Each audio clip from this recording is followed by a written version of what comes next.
Pride and Prejudice by Jane Austen. Chapter 16. As no objection was made to the young people's engagement with their aunt, and all Mr. Collins's scruples of leaving Mr. and Mrs. Bennet for a single evening during his visit were most steadily resisted,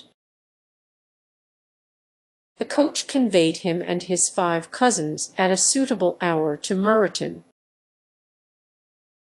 and the girls had the pleasure of hearing, as they entered the drawing-room, that Mr. Wickham had accepted their uncle's invitation,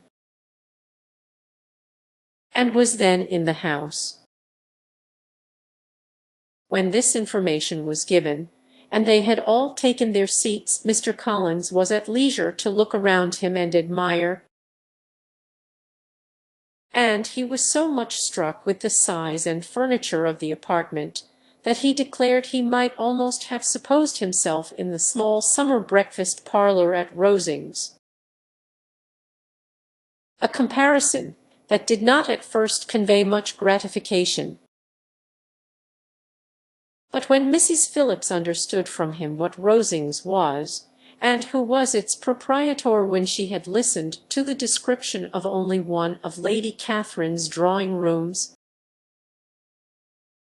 and found that the chimney-piece alone had cost £800, she felt all the force of the compliment, and would hardly have resented a comparison with the housekeeper's room. In describing to her all the grandeur of Lady Catherine and her mansion, with occasional digressions in praise of his own humble abode, and the improvements it was receiving, he was happily employed until the gentlemen joined them, and he found in Mrs. Phillips a very attentive listener, whose opinion of his consequence increased with what she heard, and who was resolving to retail it all among her neighbours as soon as she could. To the girls, who could not listen to their cousin, and who had nothing to do but to wish for an instrument, and examine their own indifferent imitations of china on the mantelpiece, the interval of waiting appeared very long. It was over at last, however. The gentlemen did approach, and when Mr. Wickham walked into the room, Elizabeth felt that she had neither been seeing him before, nor thinking of him since, with the smallest degree of unreasonable admiration. The officers of the shire were in general a very creditable, gentlemanlike set, and the best of them were of the present party. But Mr. Wickham was as far beyond them all in person, countenance, air, and walk, as they were superior to the broad-faced, stuffy Uncle Phillips, breathing port wine, who followed them into the room. Mr. Wickham was the happy man towards whom almost every female eye was turned, and Elizabeth was the happy woman by whom he finally seated himself, and the agreeable manner in which he immediately fell into conversation, though it was only on its being a wet night, made her feel that the commonest, dullest, most threadbare topic might be rendered interesting by the skill of the speaker. With such rivals for the notice of the fair as Mr. Wickham and the officers, Mr. Collins seemed to sink into insignificance. To the young ladies he certainly was nothing, but he had still at intervals a kind listener in Mrs. Phillips, and was by her watchfulness most abundantly supplied with coffee and muffin. When the card tables were placed, he had the opportunity of obliging her in turn by sitting down to whist. "I know little of the game at present," said he, "but I shall be glad to improve myself. for in my situation in life Mrs. Phillips was very glad for his compliance, but could not wait for his reason. Mr. Wickham did not play at whist, and with ready delight was he received at the other table between Elizabeth and Lydia. At first there seemed danger of Lydia's engrossing him entirely, for she was a most determined talker. But being likewise extremely fond of lottery tickets, she soon grew too much interested in the game, too eager in making bets and exclaiming after prizes to have attention for anyone in particular. Allowing for the common demands of the game, Mr. Wickham was therefore at leisure to talk to Elizabeth, and she was very willing to hear him, though what she chiefly wished to hear she could not hope to be told the history of his acquaintance with Mr. Darcy. She dared not even mention that gentleman. Her curiosity, however, was unexpectedly relieved. Mr. Wickham began the subject himself. He inquired how far Netherfield was from Meryton, and, after receiving her answer, asked in a hesitating manner how long Mr. Darcy had been staying there. "About a month," said Elizabeth. And then, unwilling to let the subject drop, added, "He is a man of very large property in Derbyshire, I understand." "Yes," replied Mr. Wickham. "His estate there is a noble one. A clear 10,000 per annum. You could not have met with a person more capable of giving you certain information on that head than myself, for I have been connected with his family in a particular manner from my infancy." Elizabeth could not but look surprised. "You may well be surprised, Miss Bennet, at such an assertion, after seeing, as you probably might, the very cold manner of our meeting yesterday. Are you much acquainted with Mr. Darcy?" "As much as I ever wish to be," cried Elizabeth very warmly. "I have spent 4 days in the same house with him, and I think him very disagreeable." "I have no right to give my opinion," said Wickham, "as to his being agreeable or otherwise. I am not qualified to form one. I have known him too long and too well to be a fair judge. It is impossible for me to be impartial. But I believe your opinion of him would in general astonish, and perhaps you would not express it quite so strongly anywhere else. Here you are in your own family. Upon my word, I say no more here than I might say in any house in the neighbourhood, except Netherfield. He is not at all liked in Hertfordshire. Everybody is disgusted with his pride. You will not find him more favourably spoken of by anyone.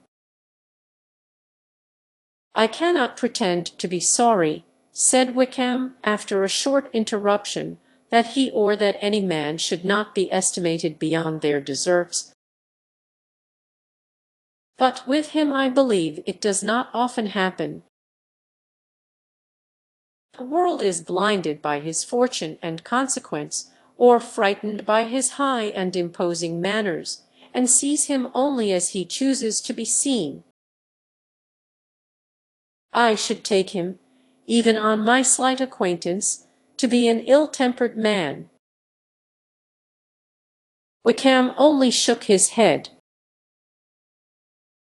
"I wonder," said he at the next opportunity of speaking, whether he is likely to be in this country much longer, I do not at all know. But I heard nothing of his going away when I was at Netherfield. I hope your plans in favour of the shire will not be affected by his being in the neighbourhood. Oh, no, it is not for me to be driven away by Mr. Darcy.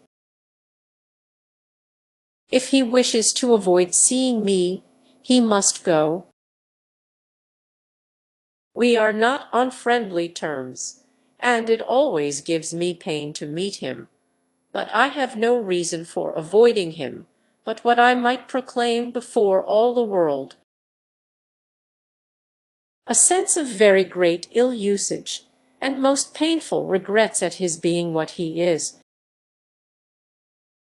His father, Miss Bennet, the late Mr. Darcy, was one of the best men that ever breathed, and the truest friend I ever had.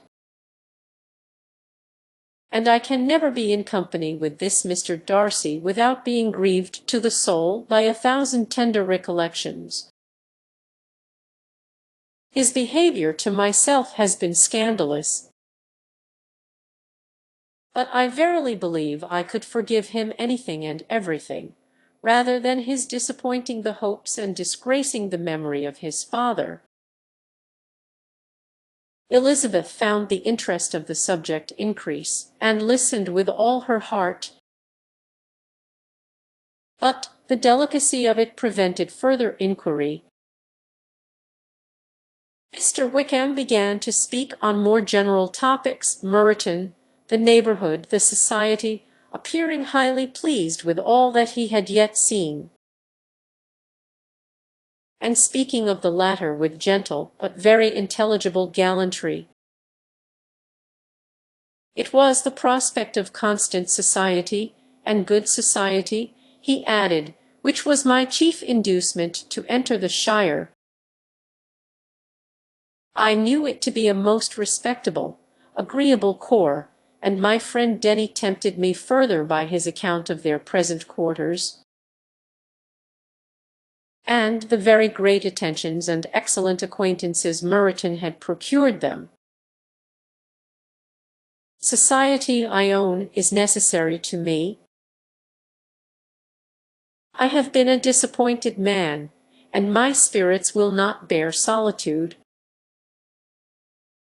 I must have employment and society. A military life is not what I was intended for, but circumstances have now made it eligible. The church ought to have been my profession. I was brought up for the church, and I should at this time have been in possession of a most valuable living, had it pleased the gentleman we were speaking of just now. Indeed. Yes, late Mr. Darcy bequeathed me the next presentation of the best living in his gift. He was my godfather, and excessively attached to me. I cannot do justice to his kindness. He meant to provide for me amply, and thought he had done it. But when the living fell, it was given elsewhere. Good heavens, cried Elizabeth. But how could that be? How could his will be disregarded? Why did you not seek legal redress? There was just such an informality in the terms of the bequest as to give me no hope from law. A man of honour could not have doubted the intention, but Mr. Darcy chose to doubt either to treat it as a merely conditional recommendation, and to assert that I had forfeited all claim to it by extravagance, imprudence, in short, anything or nothing. Certain it is that the living became vacant 2 years ago, exactly as I was of an age to hold it, and that it was given to another man. And no less certain is it that I cannot accuse myself of having really done anything to deserve to lose it. I have a warm, unguarded temper, and I may have spoken my opinion of him, and to him, too freely. I can recall nothing worse. But the fact is that we are very different sort of men, and that he hates me. This is quite shocking. He deserves to be publicly disgraced. Some time or other he will be, but it shall not be by me. Till I can forget his father, I can never defy or expose him. Elizabeth honored him for such feelings, and thought him handsomer than ever as he expressed them. But what, said she after a pause, can have been his motive? What can have induced him to behave so cruelly? A thorough, determined dislike of me, dislike which I cannot but attribute in some measure to jealousy. Had the late Mr. Darcy liked me less, his son might have borne with me better. But his father's uncommon attachment to me irritated him, I believe, very early in life. He had not a temper to bear the sort of competition in which we stood, sort of preference which was often given me. I had not thought Mr. Darcy so bad as though I have never liked him. I had not thought so very ill of him. I had supposed him to be despising his fellow creatures in general, but did not suspect him of descending to such malicious revenge. Such injustice, such inhumanity as this. After a few minutes' reflection, however, she continued, I do remember his boasting one day at Netherfield of the implacability of his resentments, of his having an unforgiving temper. His disposition must be dreadful. I will not trust myself on the subject, replied Wickham. I can hardly be just to him. Elizabeth was again deep in thought, and after a time exclaimed, to treat in such a manner the godson, the friend, the favourite of his father, she could have added, a young man, too, like you, whose very countenance may vouch for your being amiable, but she contented herself with, and one, too, who had probably been his companion from childhood, connected together, as I think you said, in the closest manner. We were born in the same parish, within the same park. The greatest part of our youth was passed together. Inmates of the same house, sharing the same amusements, objects of the same parental care. My father began life in the profession which your uncle, Mr. Phillips, appears to do so much credit to, but he gave up everything to be of use to the late Mr. Darcy, and devoted all his time to the care of the Pemberley property. He was most highly esteemed by Mr. Darcy, a most intimate, confidential friend. Mr. Darcy often acknowledged himself to be under the greatest obligations to my father's active superintendence. And when, immediately before my father's death, Mr. Darcy gave him a voluntary promise of providing for me, I am convinced that he felt it to be as much a debt of gratitude to him, as of his affection to myself. How strange! Cried Elizabeth. How abominable! I wonder that the very pride of this Mr. Darcy has not made him just to you, if from no better motive. That he should not have been too proud to be dishonest for dishonesty, I must call it. It is wonderful, replied Wickham, for almost all his actions may be traced to pride. And pride had often been his best friend. It has connected him nearer with virtue than with any other feeling. But we are none of us consistent, and in his behavior to me there were stronger impulses even than pride. Can such abominable pride as his have ever done him good? Yes. It has often led him to be liberal and generous, to give his money freely, to display hospitality, to assist his tenants, and relieve the poor. Family pride and filial pride, for he is very proud of what his father Washave done this, not to appear to disgrace his family, to degenerate from the popular qualities, or lose the influence of the Pemberley house, is a powerful motive. He has also brotherly pride, which, with some brotherly affection, makes him a very kind and careful guardian of his sister. And you will hear him generally cried up as the most attentive and best of brothers. What sort of girl is Miss Darcy? He shook his head. I wish I could call her amiable. It gives me pain to speak ill of a Darcy. But she is too much like her brother, very proud. As a child, she was affectionate and pleasing, and extremely fond of me, and I have devoted hours and hours to her amusement. But she is nothing to me now.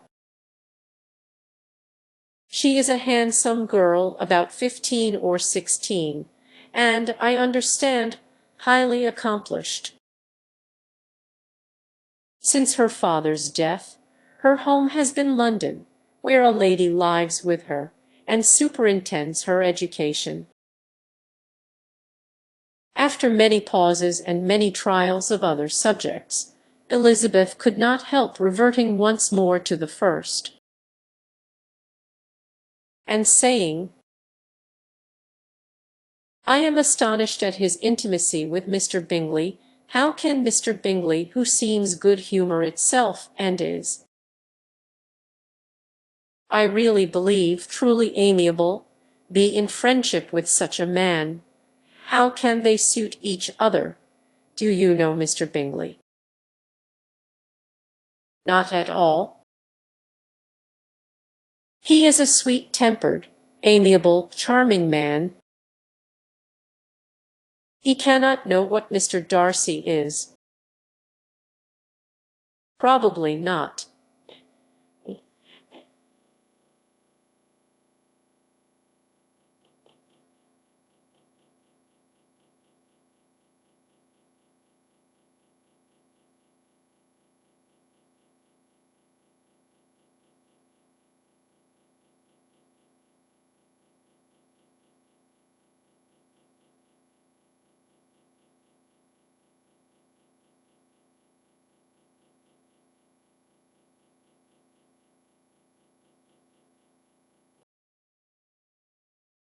But Mr. Darcy can please where he chooses. He does not want abilities.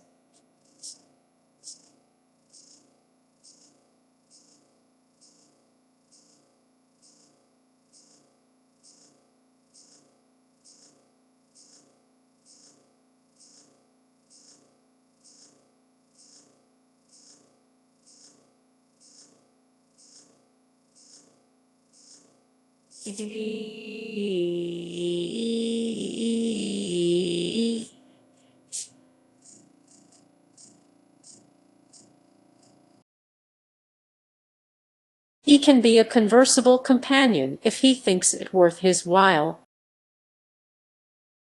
Among those who are at all his equals in consequence, he is a very different man from what he is to the less prosperous. His pride never deserts him. But with the rich he is liberal-minded, just, sincere, rational, honorable, and perhaps agreeable, allowing something for fortune and figure. The whist party soon afterwards breaking up, the players gathered round the other table, and Mr. Collins took his station between his cousin Elizabeth and Mrs. Phillips. The usual inquiries as to his success were made by the latter. It had not been very great. He had lost every point. But when Mrs. Phillips began to express her concern thereupon, he assured her with much earnest gravity that it was not of the least importance, that he considered the money as a mere trifle, and begged that she would not make herself uneasy. "I know very well, madam," said he, "that when persons sit down to a card table, they must take their chances of these things. And happily I am not in such circumstances as to make 5 shillings any object. There are undoubtedly many who could not say the same, but thanks to Lady Catherine de Bourgh, I am removed far beyond the necessity of regarding little matters." Mr. Wickham's attention was caught, and after observing Mr. Collins for a few moments, he asked Elizabeth in a low voice whether her relation was very intimately acquainted with the family of de Bourgh. "Lady Catherine de Bourgh," she replied, "has very lately given him a living." I hardly know how Mr. Collins was first introduced to her notice, but he certainly has not known her long. You know, of course, that Lady Catherine de Bourgh and Lady Anne Darcy were sisters. Consequently, that she is aunt to the present Mr. Darcy. No, indeed, I did not. I knew nothing at all of Lady Catherine's connections. I never heard of her existence till the day before yesterday. Her daughter, Miss de Bourgh, will have a very large fortune, and it is believed that she and her cousin will unite the 2 estates. This information made Elizabeth smile, as she thought of poor Miss Bingley. Vain indeed must be all her attentions, vain and useless her affection for his sister and her praise of himself, if he were already self-destined for another. "Mr. Collins," said she, "speaks highly both of Lady Catherine and her daughter,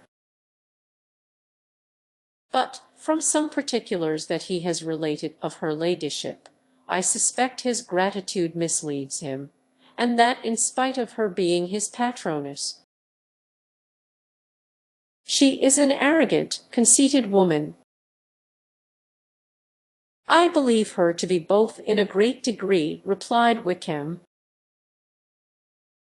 "I have not seen her for many years, but I very well remember that I never liked her, and that her manners were dictatorial and insolent. She has the reputation of being remarkably sensible and clever, but I rather believe she derives part of her abilities from her rank and fortune, part from her authoritative manner, and the rest from the pride for her nephew, who chooses that everyone connected with him should have an understanding of the first class."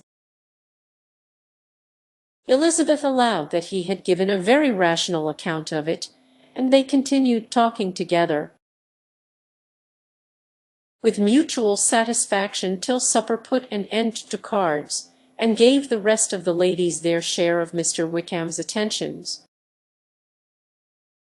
There could be no conversation in the noise of Mrs. Phillips's supper party, but his manners recommended him to everybody. Whatever he said was said well, and whatever he did, done gracefully. Elizabeth went away with her head full of him. She could think of nothing but of Mr. Wickham, and of what he had told her all the way home. But there was not time for her even to mention his name as they went, for neither Lydia nor Mr. Collins were once silent. Lydia talked incessantly of lottery tickets, of the fish she had lost and the fish she had won. And Mr. Collins, in describing the civility of Mr. and Mrs. Phillips, protesting that he did not in the least regard his losses at whist. Enumerating all the dishes at supper, and repeatedly fearing that he crowded his cousins, had more to say than he could well manage before the carriage stopped at Longbourn House. Chapter 17. Elizabeth related to Jane the next day what had passed between Mr. Wickham and herself. Jane listened with astonishment and concern. She knew not how to believe that Mr. Darcy could be so unworthy of Mr. Bingley's regard. And yet, it was not in her nature to question the veracity of a young man of such amiable appearance as Wickham. The possibility of his having endured such unkindness was enough to interest all her tender feelings, and nothing remained therefore to be done but to think well of them both, to defend the conduct of each, and throw into the account of accident or mistake whatever could not be otherwise explained. They have both, said she, been deceived, I dare say, in some way or other, of which we can form no idea. Interested people have perhaps misrepresented each to the other. It is, in short, impossible for us to conjecture the causes or circumstances which may have alienated them, without actual blame on either side. Very true, indeed. And now, my dear Jane, what have you got to say on behalf of the interested people who have probably been concerned in the business? Do clear them too, or we shall be obliged to think ill of somebody. Laugh as much as you choose, but you will not laugh me out of my opinion. My dearest Lizzie, do but consider in what a disgraceful light it places Mr. Darcy, to be treating his father's favourite in such a manner, one whom his father had promised to provide for. It is impossible. No man of common humanity, no man who had any value for his character, could be capable of it. Can his most intimate friends be so excessively deceived in him? Oh, no. I can much more easily believe Mr. Bingley's being imposed on, than that Mr. Wickham should invent such a history of himself as he gave me last night. Names, facts, everything mentioned without ceremony. If it be not so, let Mr. Darcy contradict it. Besides, there was truth in his looks. It is difficult, indeed it is distressing. One does not know what to think. I beg your pardon.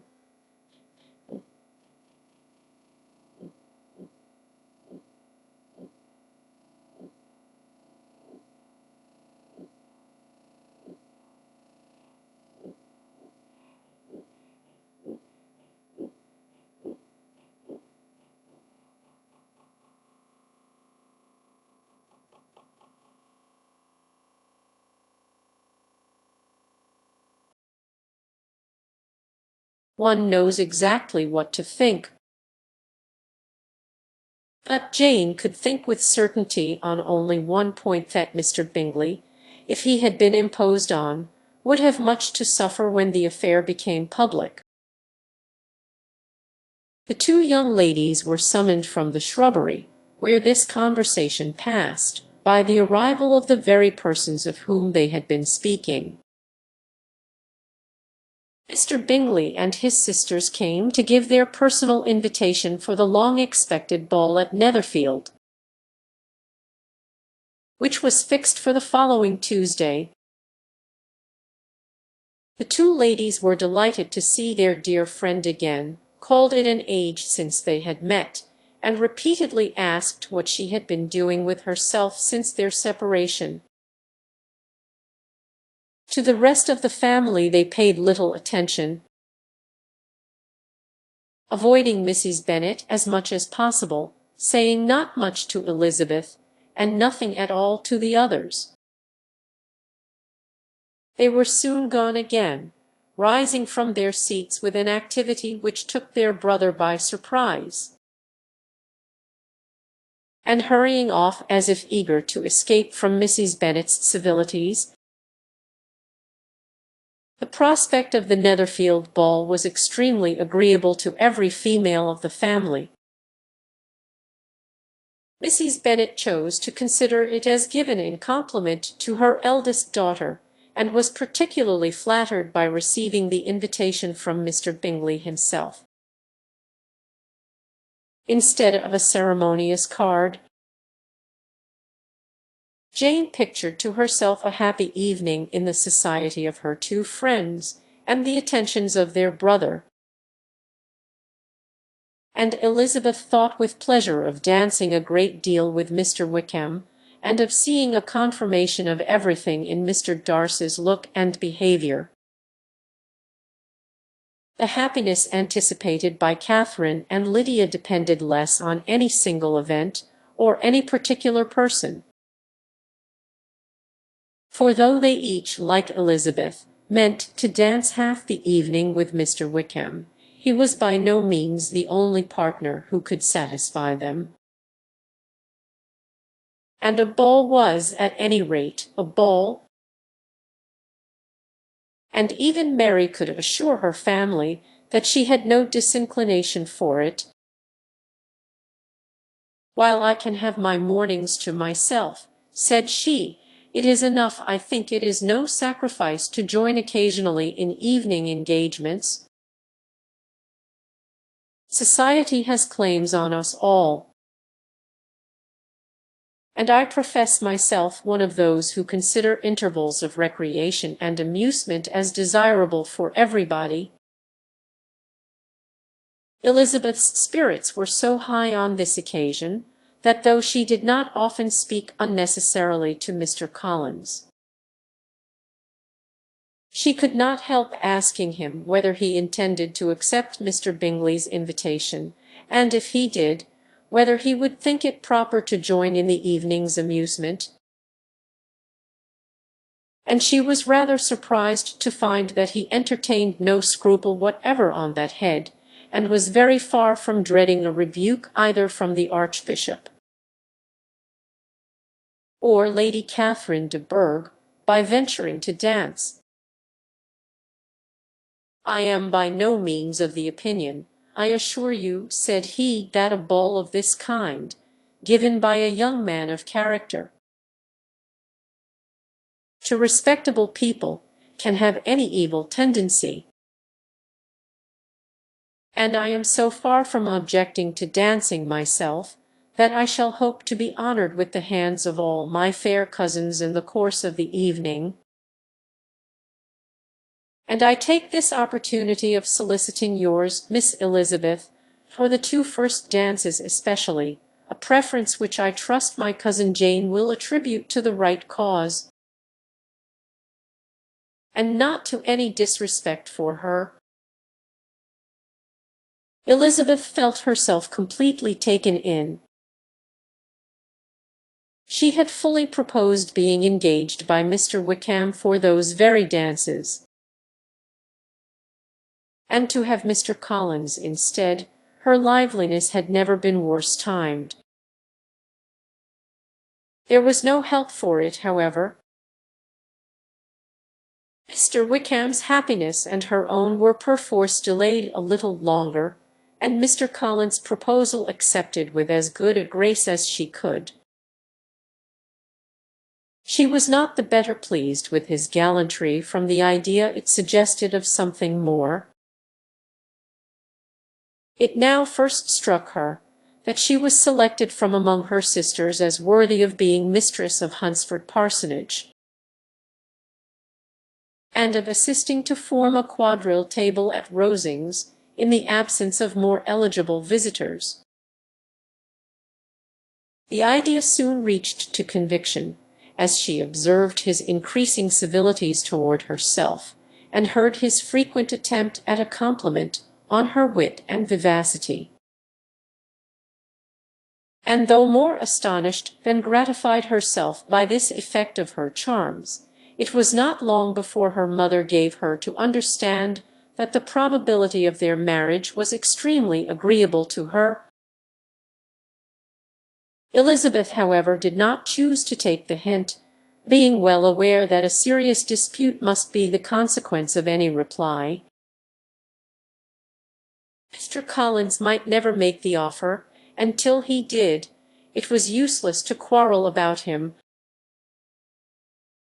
If there had not been a Netherfield ball to prepare for and talk of, the younger Miss Bennets would have been in a very pitiable state at this time,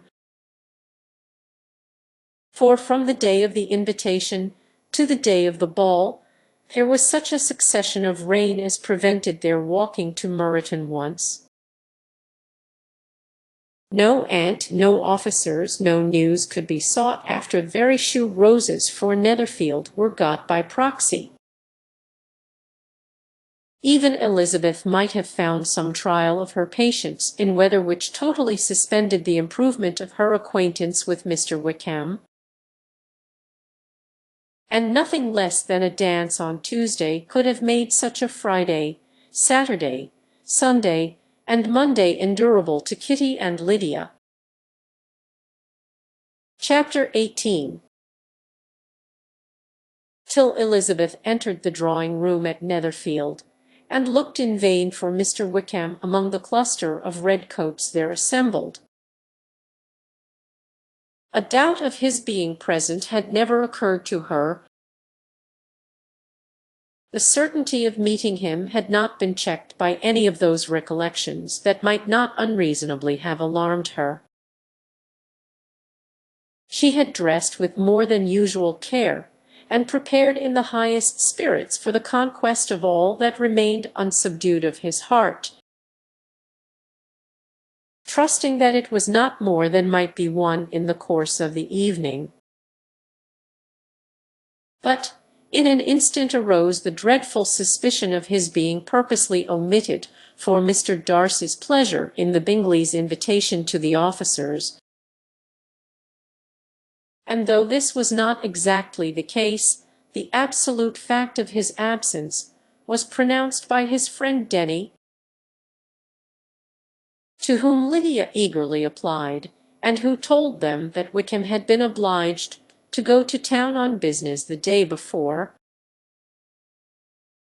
and was not yet returned, adding, with a significant smile, "I do not imagine his business would have called him away just now, if he had not wanted to avoid a certain gentleman here." This part of his intelligence, though unheard by Lydia, was caught by Elizabeth, and, as it assured her that Darcy was not less answerable for Wickham's absence than if her first surmise had been just, every feeling of displeasure against the former was so sharpened by immediate disappointment that she could hardly reply with tolerable civility to the polite inquiries which he directly afterwards approached to make. Attendance, forbearance, patience with Darcy, was injury to Wickham. She was resolved against any sort of conversation with him, and turned away with a degree of ill humour which she could not wholly surmount even in speaking to Mr. Bingley, whose blind partiality provoked her. But Elizabeth was not formed for ill humour, and though every prospect of her own was destroyed for the evening, it could not dwell long on her spirits. And having told all her griefs to Charlotte Lucas, whom she had not seen for a week, she was soon able to make a voluntary transition to the oddities of her cousin, and to point him out to her particular notice. The first 2 dances, however, brought a return of distress. They were dances of mortification. Mr. Collins, awkward and solemn, apologizing instead of attending, and often moving wrong without being aware of it, gave her all the shame and misery which a disagreeable partner for a couple of dances can give. The moment of her release from him was ecstasy. She danced next with an officer, and had the refreshment of talking of Wickham, and of hearing that he was universally liked. When those dances were over, she returned to Charlotte Lucas, and was in conversation with her, when she found herself suddenly addressed by Mr. Darcy, who took her so much by surprise in his application for her hand, that, without knowing what she did, she accepted him. He walked away again immediately, and she was left to fret over her own want of presence of mind. Charlotte tried to console her. "I dare say you will find him very agreeable." "Heaven forbid!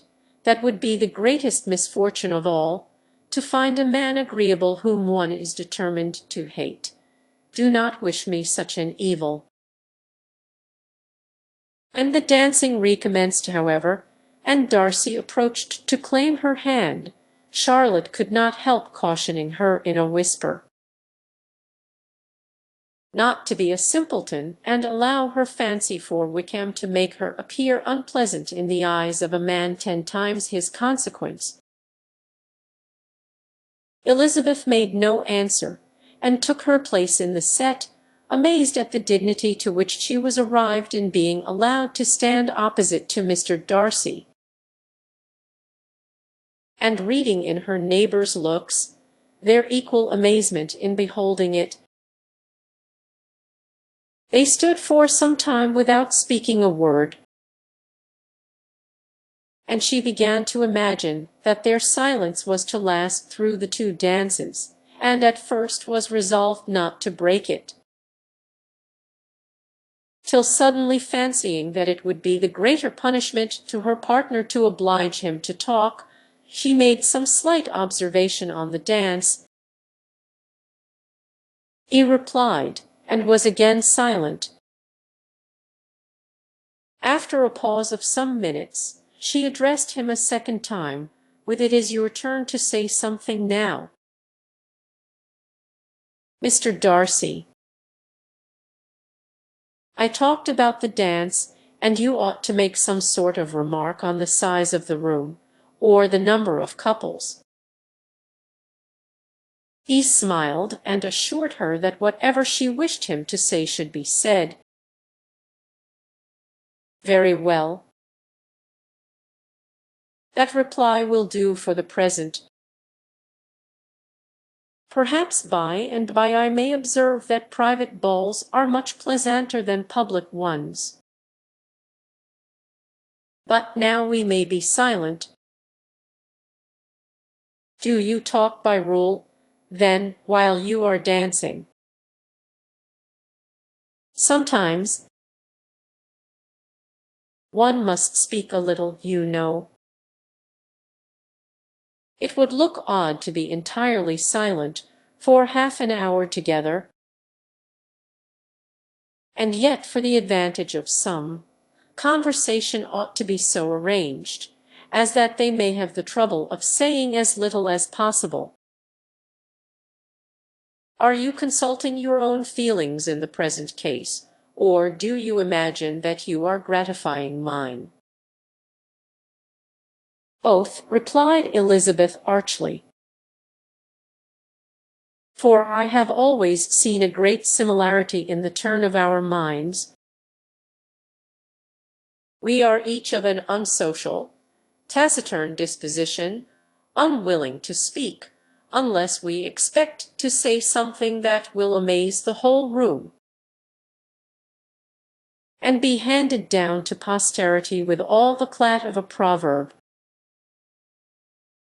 This is no very striking resemblance of your own character, I am sure, said he.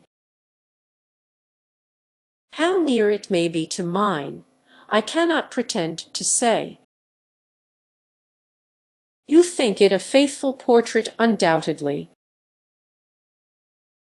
I must not decide on my own performance. He made no answer, and they were again silent till they had gone down the dance, when he asked her if she and her sisters did not very often walk to Meryton. She answered in the affirmative, and, unable to resist the temptation, added, "When you met us there the other day, we had just been forming a new acquaintance." The effect was immediate. A deeper shade of hauteur overspread his features, but he said not a word, and Elizabeth, though blaming herself for her own weakness, could not go on. At length Darcy spoke, and in a constrained manner said, "Mr. Wickham is blessed with such happy manners as may ensure his making friends whether he may be equally capable of retaining them is less certain. He has been so unlucky as to lose your friendship," replied Elizabeth with emphasis, "and in a manner which he is likely to suffer from all his life." Darcy made no answer, and seemed desirous of changing the subject. At that moment, Sir William Lucas appeared close to them, meaning to pass through the set to the other side of the room. But on perceiving Mr. Darcy, he stopped with a bow of superior courtesy to compliment him on his dancing and his partner. "I have been most highly gratified indeed, my dear sir. Such very superior dancing is not often seen. It is evident that you belong to the first circles. Allow me to say, however, that your fair partner does not disgrace you, and that I must hope to have this pleasure often repeated, especially when a certain desirable event, my dear Eliza," glancing at her sister and Bingley, "shall take place. What congratulations will then flow in! I appeal to Mr. Darcy, but let me not interrupt you, sir. You will not thank me for detaining you from the bewitching converse of that young lady, whose bright eyes are also upbraiding me." The latter part of this address was scarcely heard by Darcy, but Sir William's allusion to his friend seemed to strike him forcibly, and his eyes were directed with a very serious expression towards Bingley and Jane, who were dancing together. Recovering himself, however, shortly he turned to his partner, and said, "Sir William's interruption has made me forget what we were talking of. I do not think we were speaking at all." Sir William could not have interrupted two people in the room who had less to say for themselves. "We have tried 2 or 3 subjects already without success, and what we are to talk of next I cannot imagine. What think you of books? Said he, smiling. Books? Oh, no. I am sure we never read the same, or not with the same feelings. I am sorry you think so. But, if that be the case, there can at least be no want of subject. We may compare our different opinions. No, I cannot talk of books in a ballroom.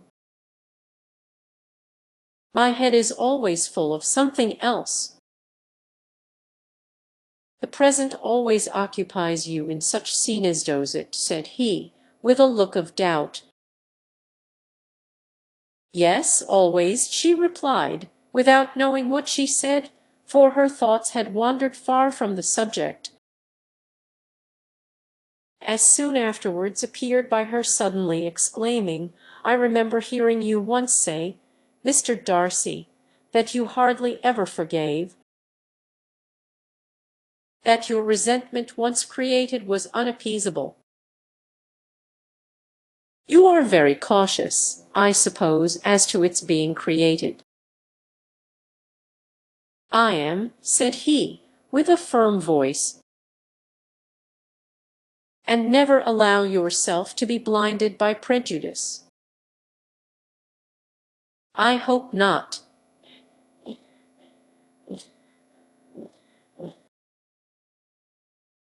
It is particularly incumbent on those who never change their opinion, to be secure of judging properly at first. May I ask to what these questions tend? Merely to the illustration of your character, said she, endeavoring to shake off her gravity. I am trying to make it out. And what is your success? She shook her head. I do not get on at all. I hear such different accounts of you as puzzle me exceedingly. I can readily believe, answered he gravely, that reports may vary greatly with respect to me. And I could wish, Miss Bennet, that you were not to sketch my character at the present moment, as there is reason to fear that the performance would reflect no credit on either. But, if I do not take your likeness now, I may never have another opportunity. I would by no means suspend any pleasure of yours, he coldly replied. She said no more, and they went down the other dance and parted in silence. And on each side dissatisfied, though not to an equal degree, for in Darcy's breast there was a tolerably powerful feeling towards her, which soon procured her pardon, and directed all his anger against another. They had not long separated, when Miss Bingley came towards her, and with an expression of civil disdain accosted her. So, Miss Eliza, I hear you are quite delighted with George Wickham. Your sister has been talking to me about him, and asking me 1,000 questions. And I find that the young man quite forgot to tell you, among his other communication, that he was the son of old Wickham, the late Mr. Darcy's steward. Let me recommend you, however, as a friend, not to give implicit confidence to all his assertions. For as to Mr. Darcy's using him ill, it is perfectly false. For, on the contrary, he has always been remarkably kind to him, though George Wickham has treated Mr. Darcy in a most infamous manner. I do not know the particulars, but I know very well that Mr. Darcy is not in the least to blame, that he cannot bear to hear George Wickham mentioned, and that though my brother thought that he could not well avoid including him in his invitation to the officers, he was excessively glad to find that he had taken himself out of the way. His coming into the country at all is a most insolent thing, indeed, and I wonder how he could presume to do it. I pity you, Miss Eliza, for this discovery of your favourite's guilt. But really, considering his descent, one could not expect much better. His guilt and his descent appear by your account to be the same, said Elizabeth angrily, for I have heard you accuse him of nothing worse than of being the son of Mr. Darcy's steward, and of that, I can assure you, he informed me himself. I beg your pardon, replied Miss Bingley, turning away with a sneer. Excuse my interference, it was kindly meant. Insolent girl, said Elizabeth to herself. You are much mistaken if you expect to influence me by such a paltry attack as this. I see nothing in it but your own wilful ignorance and the malice of Mr. Darcy. She then sought her eldest sister, who had undertaken to make inquiries on the same subject of Bingley. Jane met her with a smile of such sweet complacency, a glow of such happy expression, as sufficiently marked how well she was satisfied with the occurrences of the evening. Elizabeth instantly read her feelings, and at that moment solicitude for Wickham, resentment against his enemies, and everything else, gave way before the hope of Jane's being in the fairest way for happiness. I want to know, said she, with a countenance no less smiling than her sister's, what you have learnt about Mr. Wickham. But perhaps you have been too pleasantly engaged to think of any third person, in which case you may be sure of my pardon. No, replied Jane, I have not forgotten him. But I have nothing satisfactory to tell you. Mr. Bingley does not know the whole of his history, and is quite ignorant of the circumstances which have principally offended Mr. Darcy. But he will vouch for the good conduct, the probity, and honour of his friend, and is perfectly convinced that Mr. Wickham has deserved much less attention from Mr. Darcy than he has received,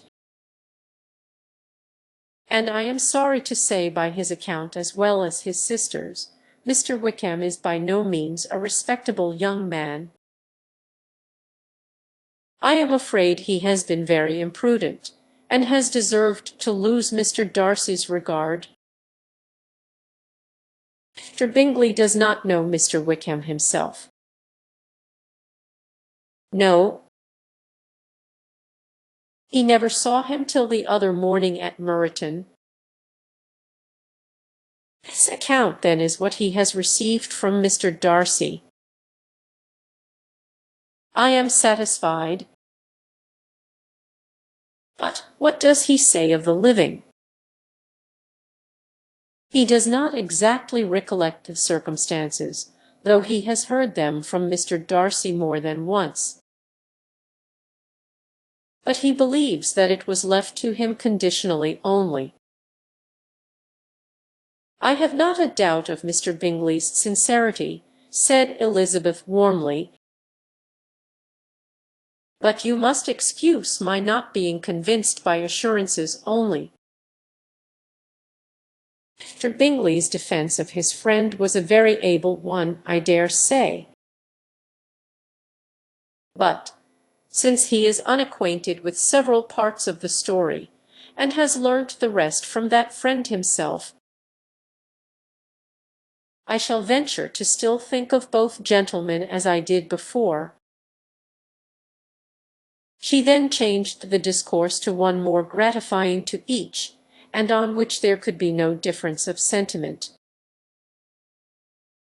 Elizabeth listened with delight to the happy, though modest hopes which Jane entertained of Mr. Bingley's regard, and said all in her power to heighten her confidence in it. On their being joined by Mr. Bingley himself, Elizabeth withdrew to Miss Lucas,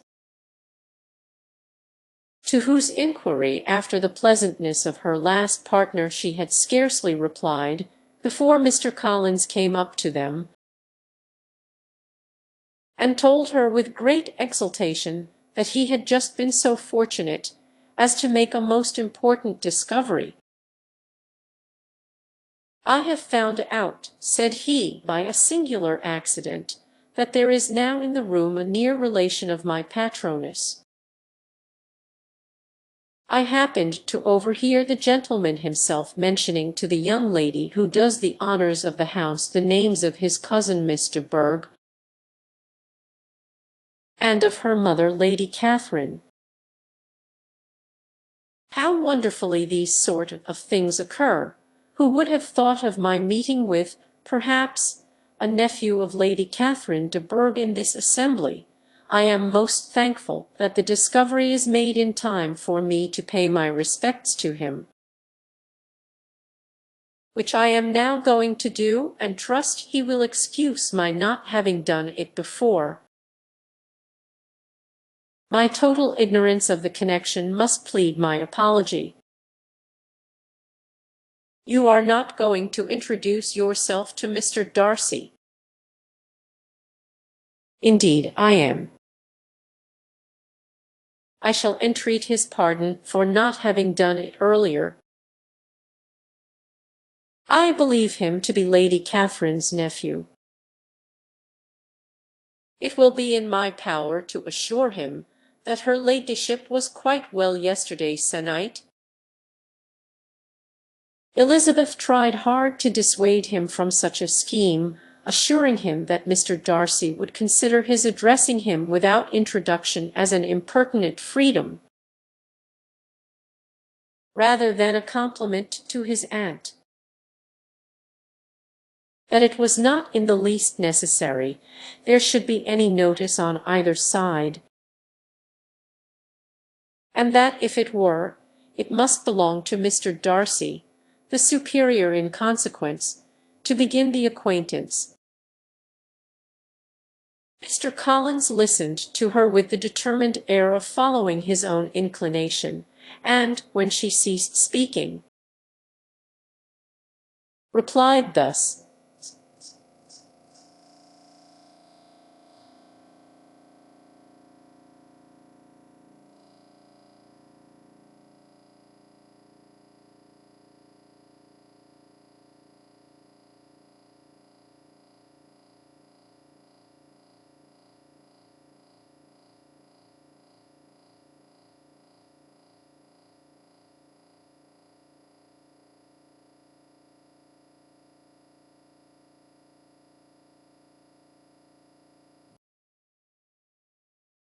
"My dear Miss Elizabeth, I have the highest opinion in the world in your excellent judgment in all matters within the scope of your understanding.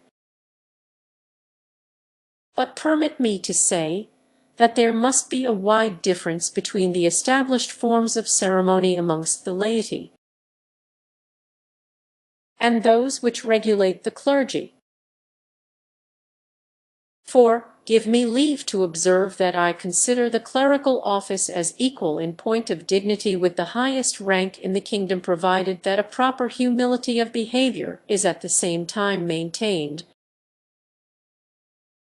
You must therefore allow me to follow the dictates of my conscience on this occasion, which leads me to perform what I look on as a point of duty. Pardon me for neglecting to profit by your advice, which on every other subject shall be my constant guide.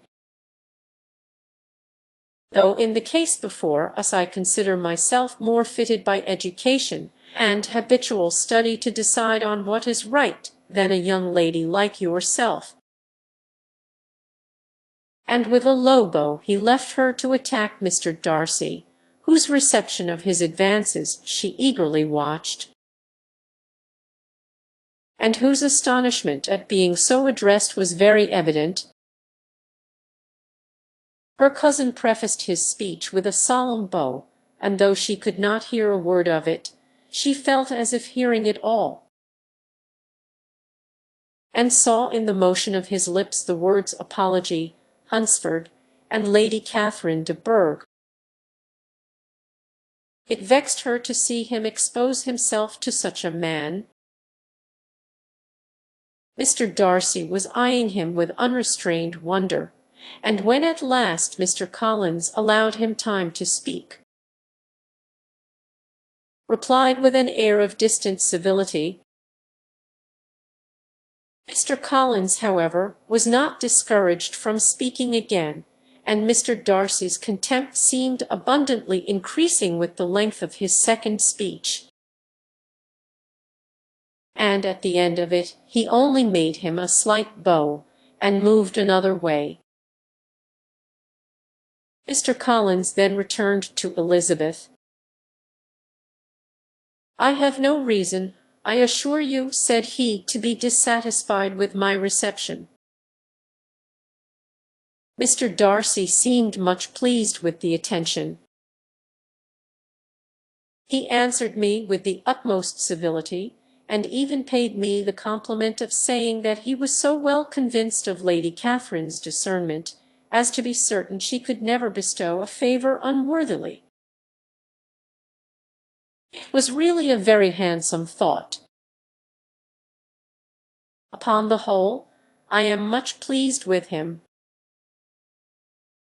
As Elizabeth had no longer any interest of her own to pursue, she turned her attention almost entirely on her sister and Mr. Bingley, and the train of agreeable reflections which her observations gave birth to made her perhaps almost as happy as Jane. She saw her in idea settled in that very house, in all the felicity which a marriage of true affection could bestow, and she felt capable, under such circumstances, of endeavouring even to like Bingley's two sisters. Her mother's thoughts she plainly saw were bent the same way, and she determined not to venture near her, lest she might hear too much. When they sat down to supper, therefore, she considered it a most unlucky perverseness which placed them within one of each other, and deeply was she vexed to find that her mother was talking to that one person, Lady Lucas, freely, openly, and of nothing else but her expectation that Jane would soon be married to Mr. Bingley. It was an animating subject, and Mrs. Bennet seemed incapable of fatigue while enumerating the advantages of the match. His being such a charming young man, and so rich, and living but 3 miles from them, were the first points of self-gratulation. And then it was such a comfort to think how fond the two sisters were of Jane, and to be certain that they must desire the connection as much as she could do. It was, moreover, such a promising thing for her younger daughters, as Jane's marrying so greatly must throw them in the way of other rich men. And lastly, it was so pleasant at her time of life to be able to consign her single daughters to the care of their sister, that she might not be obliged to go into company more than she liked. It was necessary to make this circumstance a matter of pleasure, because on such occasions it is the etiquette. But no one was less likely than Mrs. Bennet to find comfort in staying home at any period of her life. She concluded with many good wishes that Lady Lucas might soon be equally fortunate, though evidently and triumphantly believing there was no chance of it. In vain did Elizabeth endeavour to check the rapidity of her mother's words, or persuade her to describe her felicity in a less audible whisper, for, to her inexpressible vexation, she could perceive that the chief of it was overheard by Mr. Darcy, who sat opposite to them. Her mother only scolded her for being nonsensical. "What is Mr. Darcy to me, pray, that I should be afraid of him? I am sure we owe him no such particular civility as to be obliged to say nothing he may not like to hear." "For heaven's sake, madam, speak lower. What advantage can it be for you to offend Mr. Darcy? You will never recommend yourself to his friend by so doing." Nothing that she could say, however, had any influence. Her mother would talk of her views in the same intelligible tone. Elizabeth blushed and blushed again with shame and vexation. She could not help frequently glancing her eye at Mr. Darcy, though every glance convinced her of what she dreaded. For though he was not always looking at her mother, she was convinced that his attention was invariably fixed by her. The expression of his face changed gradually from indignant contempt to a composed and steady gravity. At length, however, Mrs. Bennet had no more to say, and Lady Lucas, who had been long yawning at the repetition of delights which she saw no likelihood of sharing, was left to the comforts of cold ham and chicken. Elizabeth now began to revive, but not long was the interval of tranquillity. For, when supper was over, singing was talked of, and she had the mortification of seeing Mary, after very little entreaty, preparing to oblige the company. By many significant looks and silent entreaties did she endeavour to prevent such a proof of complaisance, but in vain.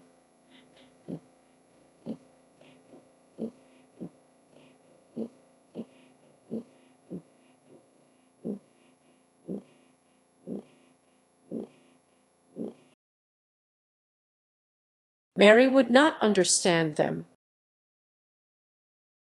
Such an opportunity of exhibiting was delightful to her, and she began her song.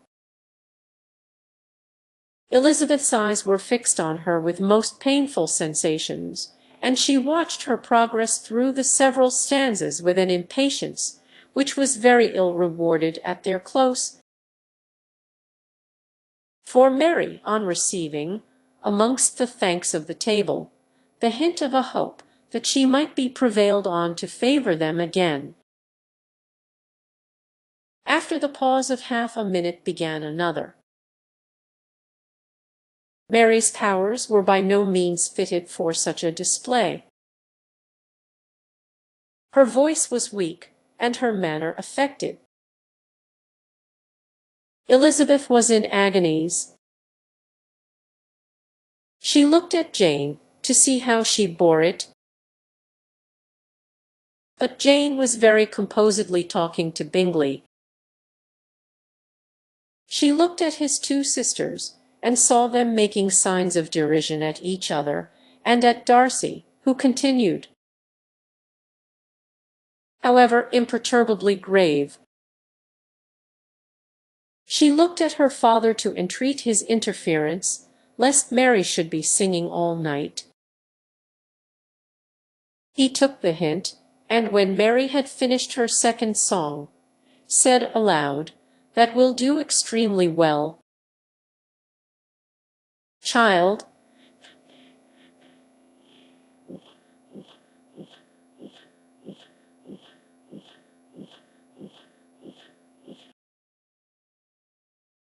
You have delighted us long enough. Let the other young ladies have time to exhibit." Mary, though pretending not to hear, was somewhat disconcerted, and Elizabeth, sorry for her, and sorry for her father's speech, was afraid her anxiety had done no good. Others of the party were now applied to. "If I," said Mr. Collins, "were so fortunate as to be able to sing, I should have great pleasure, I am sure, in obliging the company with an air, for I consider music as a very innocent diversion, and perfectly compatible with the profession of a clergyman. I do not mean, however, to assert that we can be justified in devoting too much of our time to music, for there are certainly other things to be attended to. The rector of a parish has much to do.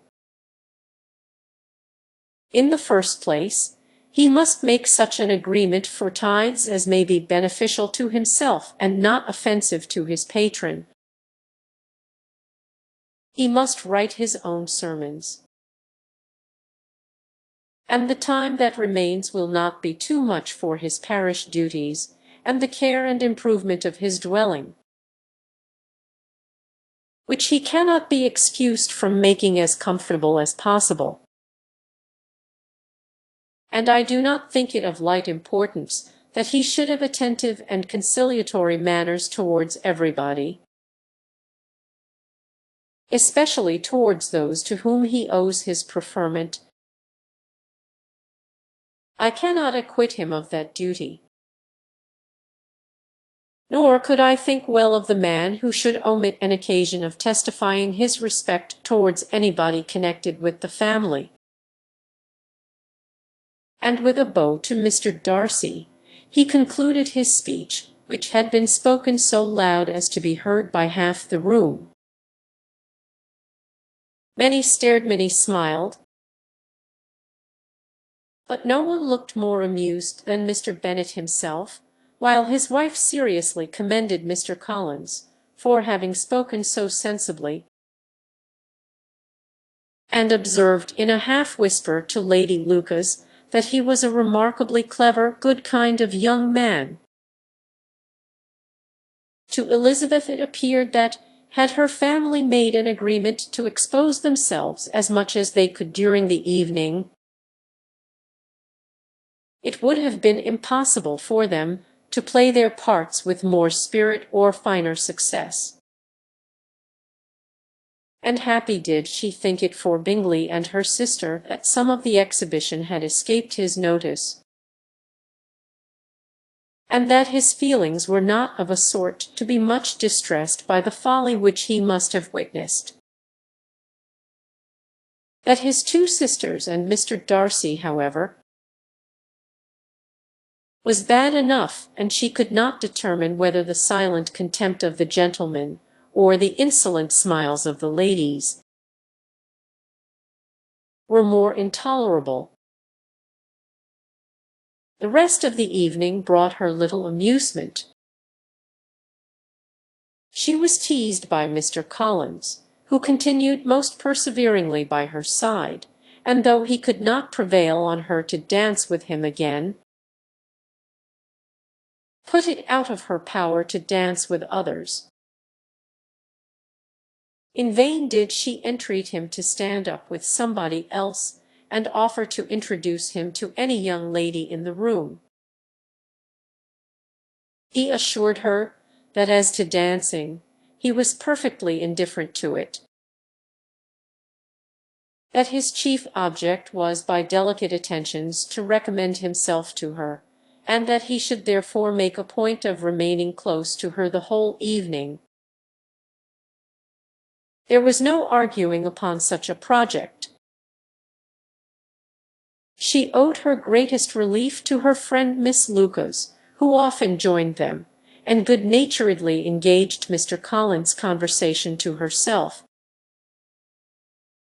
She was at least free from the offence of Mr. Darcy's further notice. Though often standing within a very short distance of her, quite disengaged, he never came near enough to speak. She felt it to be the probable consequence of her allusions to Mr. Wickham, and rejoiced in it. The Longbourn party were the last of all the company to depart, and, by a manoeuvre of Mrs. Bennet, had to wait for their carriage a quarter of an hour after everybody else was gone, which gave them time to see how heartily they were wished away by some of the family. Mrs. Hurst and her sister scarcely opened their mouths, except to complain of fatigue, and were evidently impatient to have the house to themselves. They repulsed every attempt of Mrs. Bennet at conversation, and by so doing threw a languor over the whole party, which was very little relieved by the long speeches of Mr. Collins, who was complimenting Mr. Bingley and his sisters on the elegance of their entertainment, and the hospitality and politeness which had marked their behaviour to their guests. Darcy said nothing at all. Mr. Bennet, in equal silence, was enjoying the scene. Mr. Bingley and Jane were standing together, a little detached from the rest, and talked only to each other. Elizabeth preserved as steady a silence as either Mrs. Hurst or Miss Bingley, and even Lydia was too much fatigued to utter more than the occasional exclamation of "Lord, how tired I am," accompanied by a violent yawn. When at length they arose to take leave, Mrs. Bennet was most pressingly civil in her hope of seeing the whole family soon at Longbourn, and addressed herself especially to Mr. Bingley to assure him how happy he would make them by eating a family dinner with them at any time, without the ceremony of a formal invitation. Bingley was all grateful pleasure, and he readily engaged for taking the earliest opportunity of waiting on her. After his return from London, whither he was obliged to go the next day for a short time, Mrs. Bennet was perfectly satisfied, and quitted the house under the delightful persuasion that, allowing for the necessary preparations of settlements,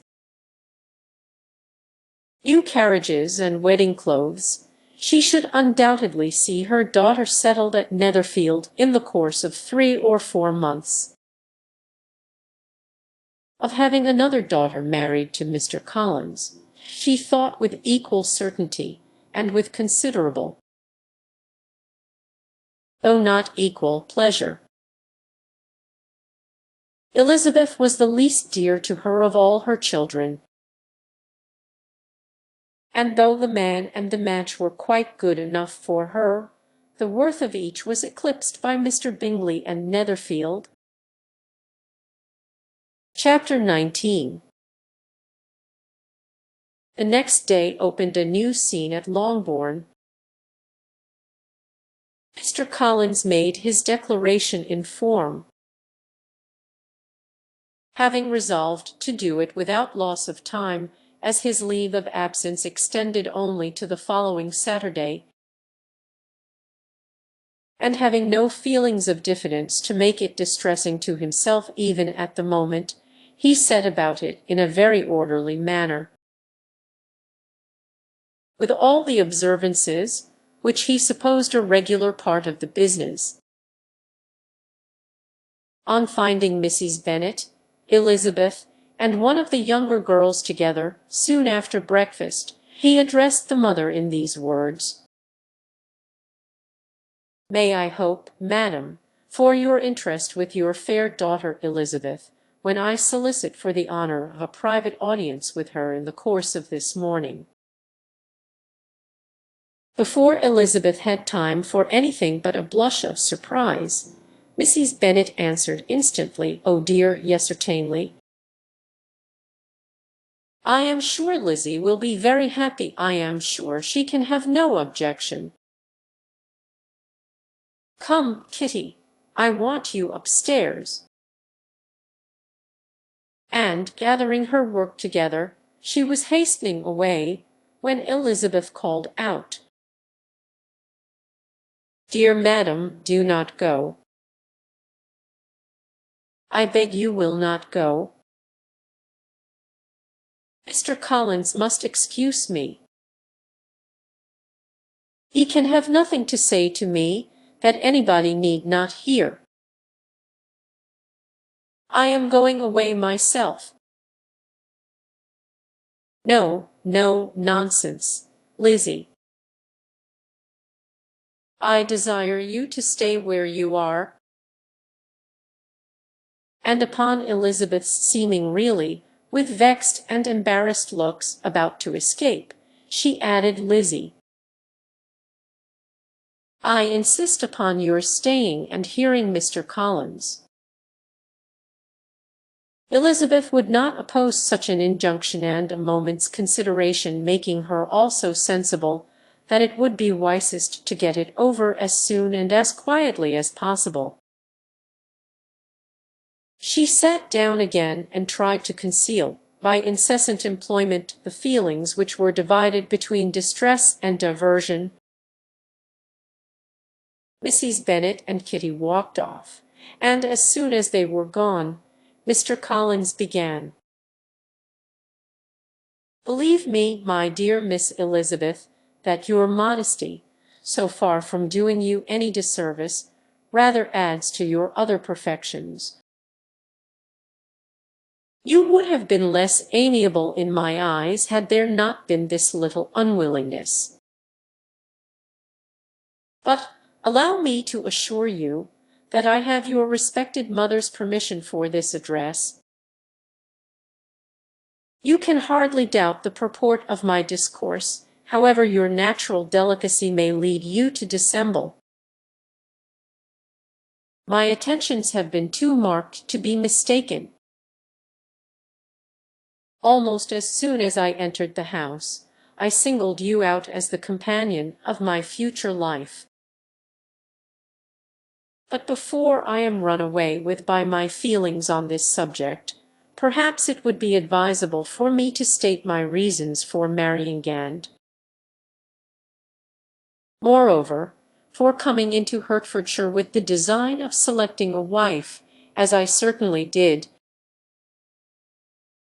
The idea of Mr. Collins, with all his solemn composure, being run away with by his feelings, made Elizabeth so near laughing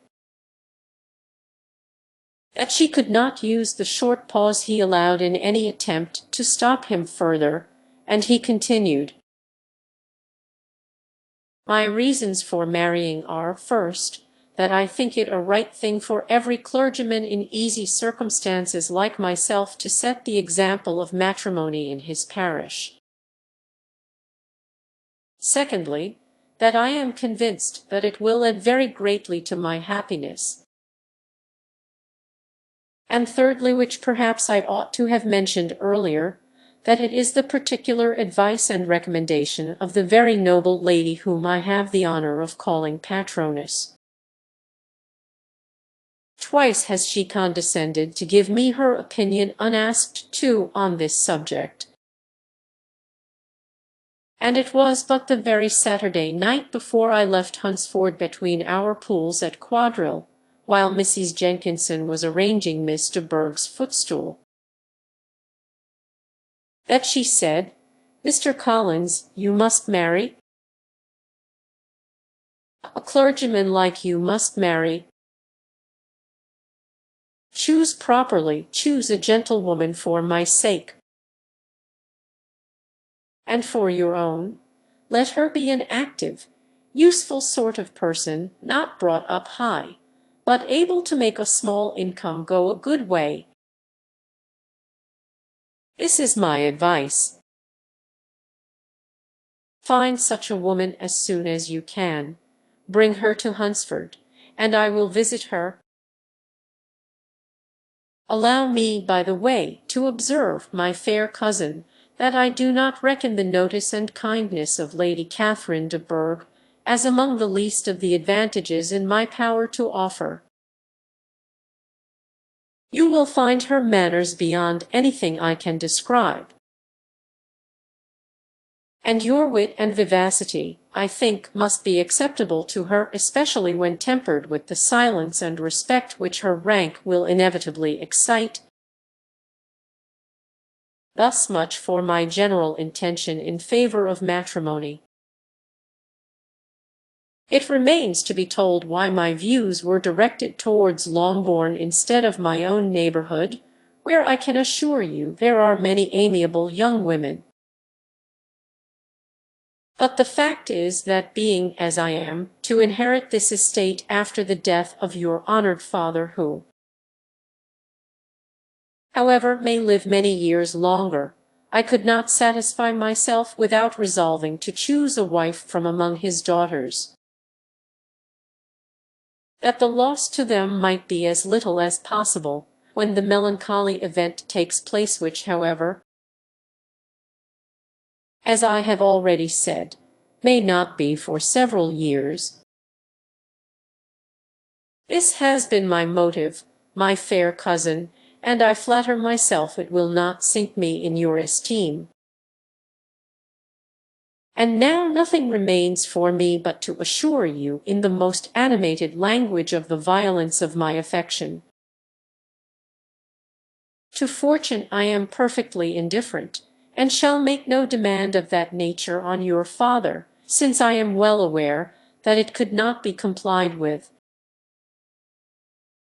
and that £1,000 in the 4%, which will not be yours till after your mother's decease, is all that you may ever be entitled to. On that head, therefore, I shall be uniformly silent,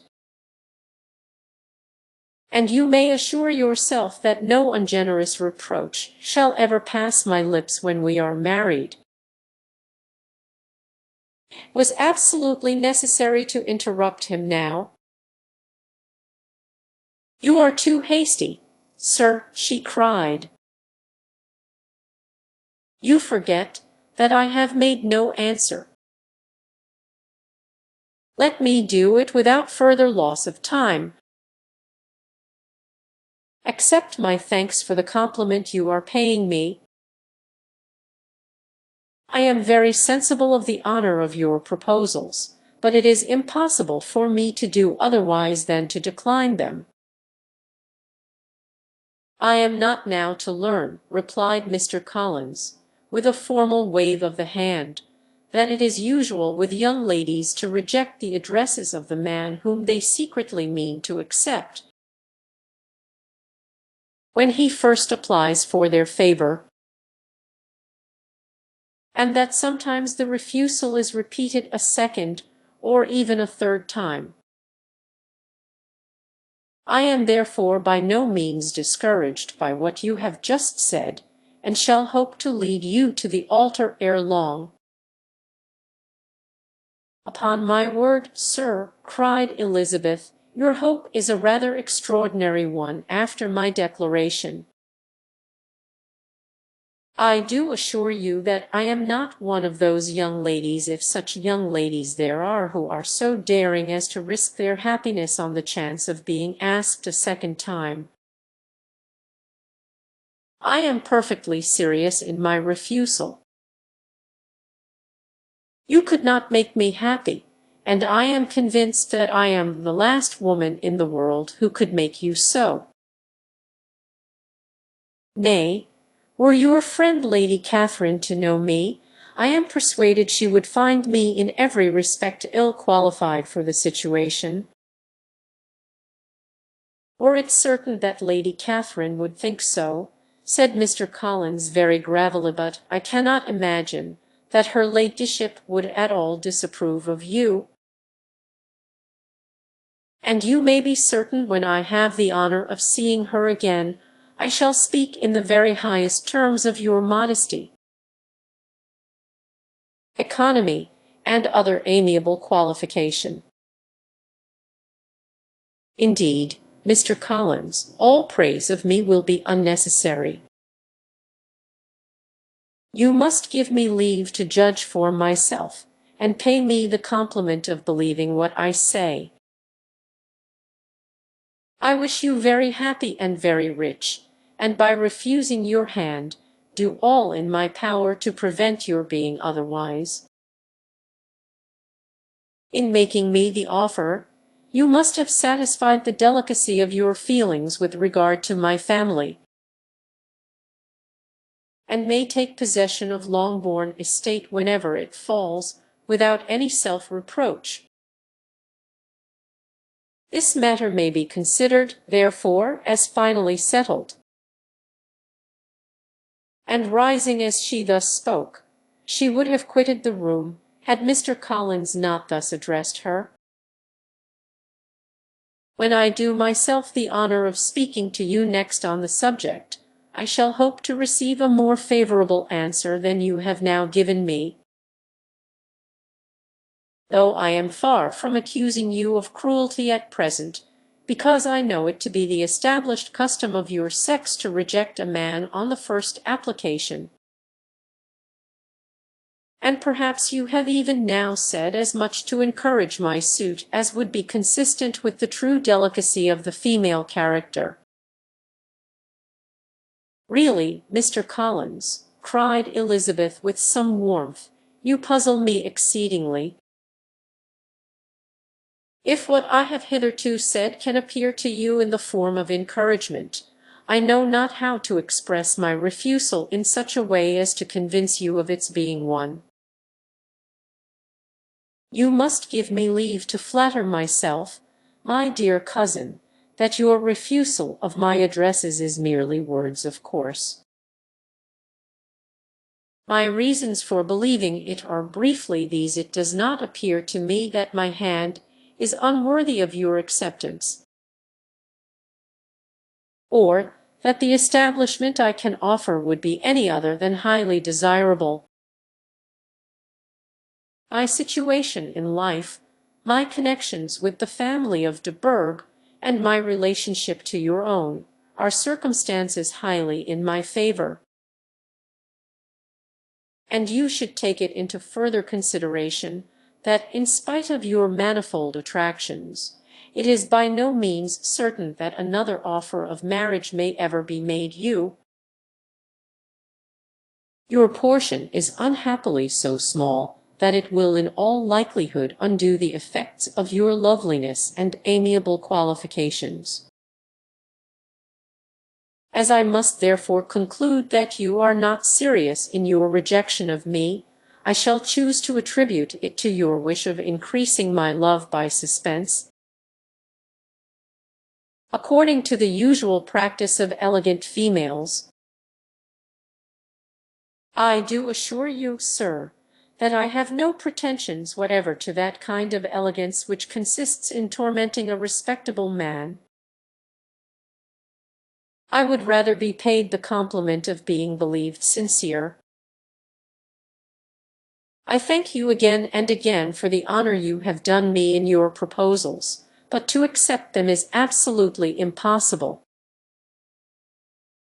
My feelings in every respect forbid it. Can I speak plainer? Do not consider me now as an elegant female intending to plague you, but as a rational creature, speaking the truth from her heart. You are uniformly charming, cried he, with an air of awkward gallantry,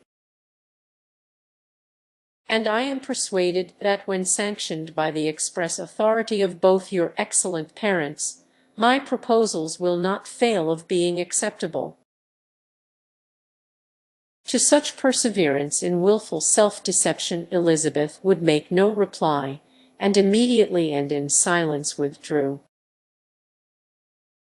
determined, if he persisted in considering her repeated refusals as flattering encouragement, to apply to her father, whose negative might be uttered in such a manner as to be decisive, and whose behaviour at least could not be mistaken for the affectation and coquetry of an elegant female. Chapter 20. Mr. Collins was not left long to the silent contemplation of his successful love,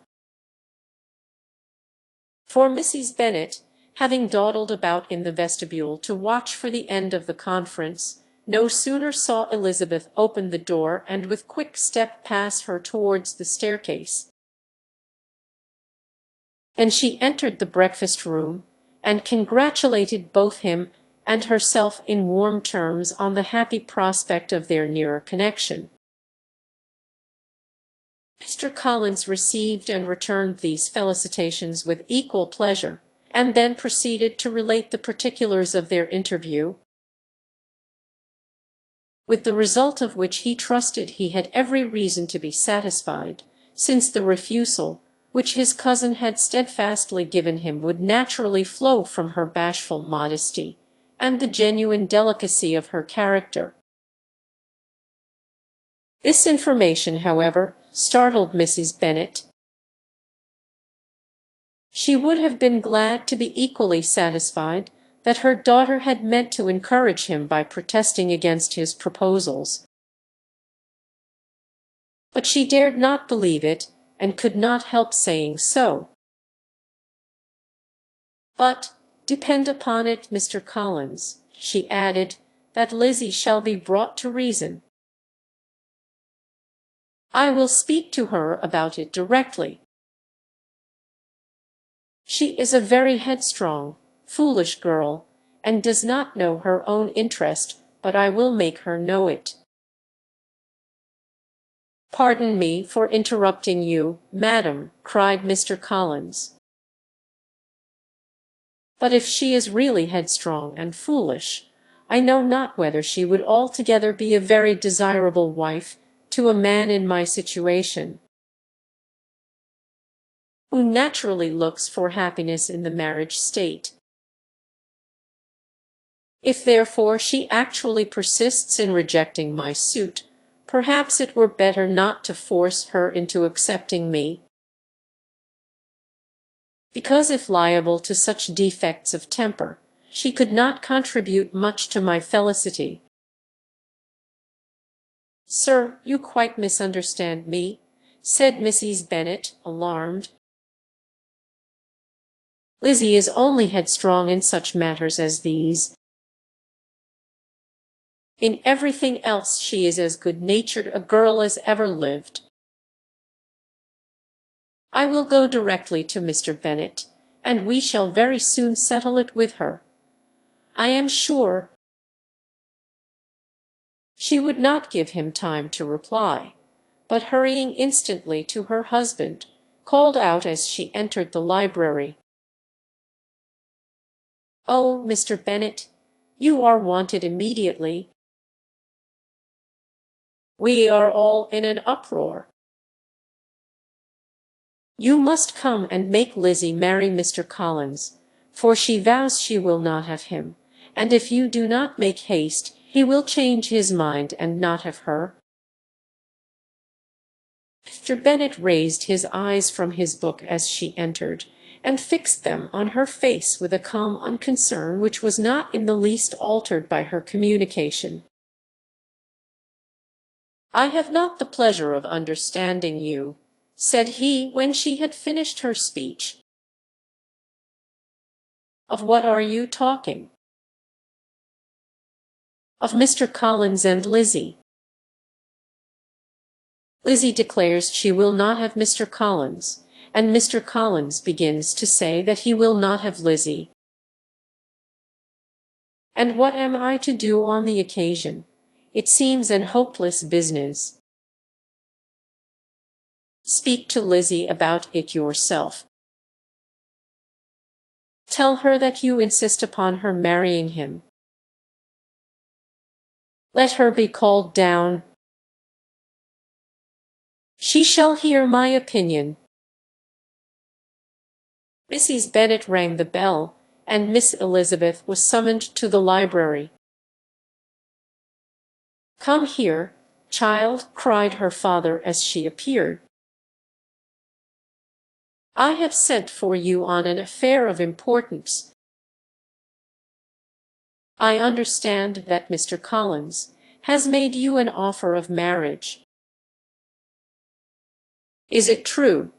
Elizabeth replied that it was. "Very well, and this offer of marriage you have refused." "I have, sir." "Very well. We now come to the point. Your mother insists upon your accepting it. Is it not so, Mrs. Bennet?" "Yes, or I will never see her again." "An unhappy alternative is before you, Elizabeth. From this day you must be a stranger to one of your parents. Your mother will never see you again if you do not marry Mr. Collins, and I will never see you again if you do." Elizabeth could not but smile at such a conclusion of such a beginning, but Mrs. Bennet, who had persuaded herself that her husband regarded the affair as she wished, was excessively disappointed. "What do you mean, Mr. Bennet, in talking this way? You promised me to insist upon her marrying him." "My dear," replied her husband, "I have two small favors to request. First, that you will allow me the free use of my understanding on the present occasion, and secondly, of my room. I shall be glad to have the library to myself as soon as may be." Not yet, however, in spite of her disappointment in her husband, did Mrs. Bennet give up the point. She talked to Elizabeth again and again, coaxed and threatened her by turns. She endeavoured to secure Jane in her interest. But Jane, with all possible mildness, declined interfering. And Elizabeth, sometimes with real earnestness, and sometimes with playful gaiety, replied to her attacks.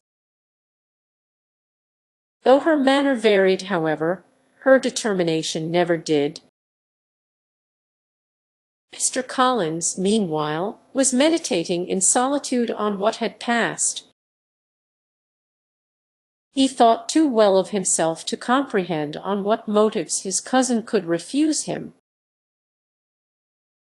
And though his pride was hurt, he suffered in no other way. His regard for her was quite imaginary, and the possibility of her deserving her mother's reproach prevented his feeling any regret.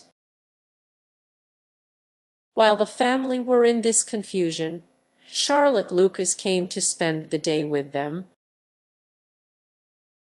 She was met in the vestibule by Lydia, who, flying to her, cried in a half-whisper, "I am glad you are come, for there is such fun here. What do you think has happened this morning? Mr. Collins has made an offer to Lizzie, and she will not have him." Charlotte hardly had time to answer, before they were joined by Kitty, who came to tell the same news.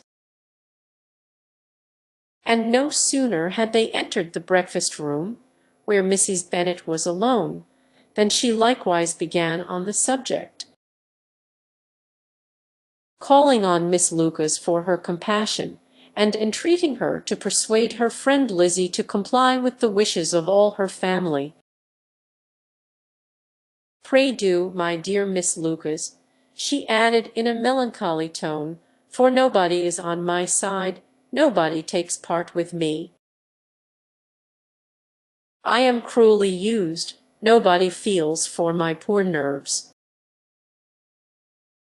Charlotte's reply was spared by the entrance of Jane and Elizabeth. "Ay, there she comes," continued Mrs. Bennet, looking as unconcerned as may be, and caring no more for us than if we were at York. "Provided she can have her own way. But I tell you, Miss Lizzie, if you take it into your head to go on refusing every offer of marriage in this way, you will never get a husband at Elland. I am sure I do not know who is to maintain you when your father is dead. I shall not be able to keep you on, so I warn you. I have done with you from this very day. I told you in the library, you know, that I should never speak to you again, and you will find me as good as my word. I have no pleasure in talking to undutiful children. Not that I have much pleasure, indeed, in talking to anybody. People who suffer as I do from nervous complaints can have no great inclination for talking. Nobody can tell what I suffer, but it is always so. Those who do not complain are never pitied." Her daughters listened in silence to this effusion, sensible that any attempt to reason with her or soothe her would only increase the irritation. She talked on, therefore, without interruption from any of them, till they were joined by Mr. Collins, who entered the room with an air more stately than usual,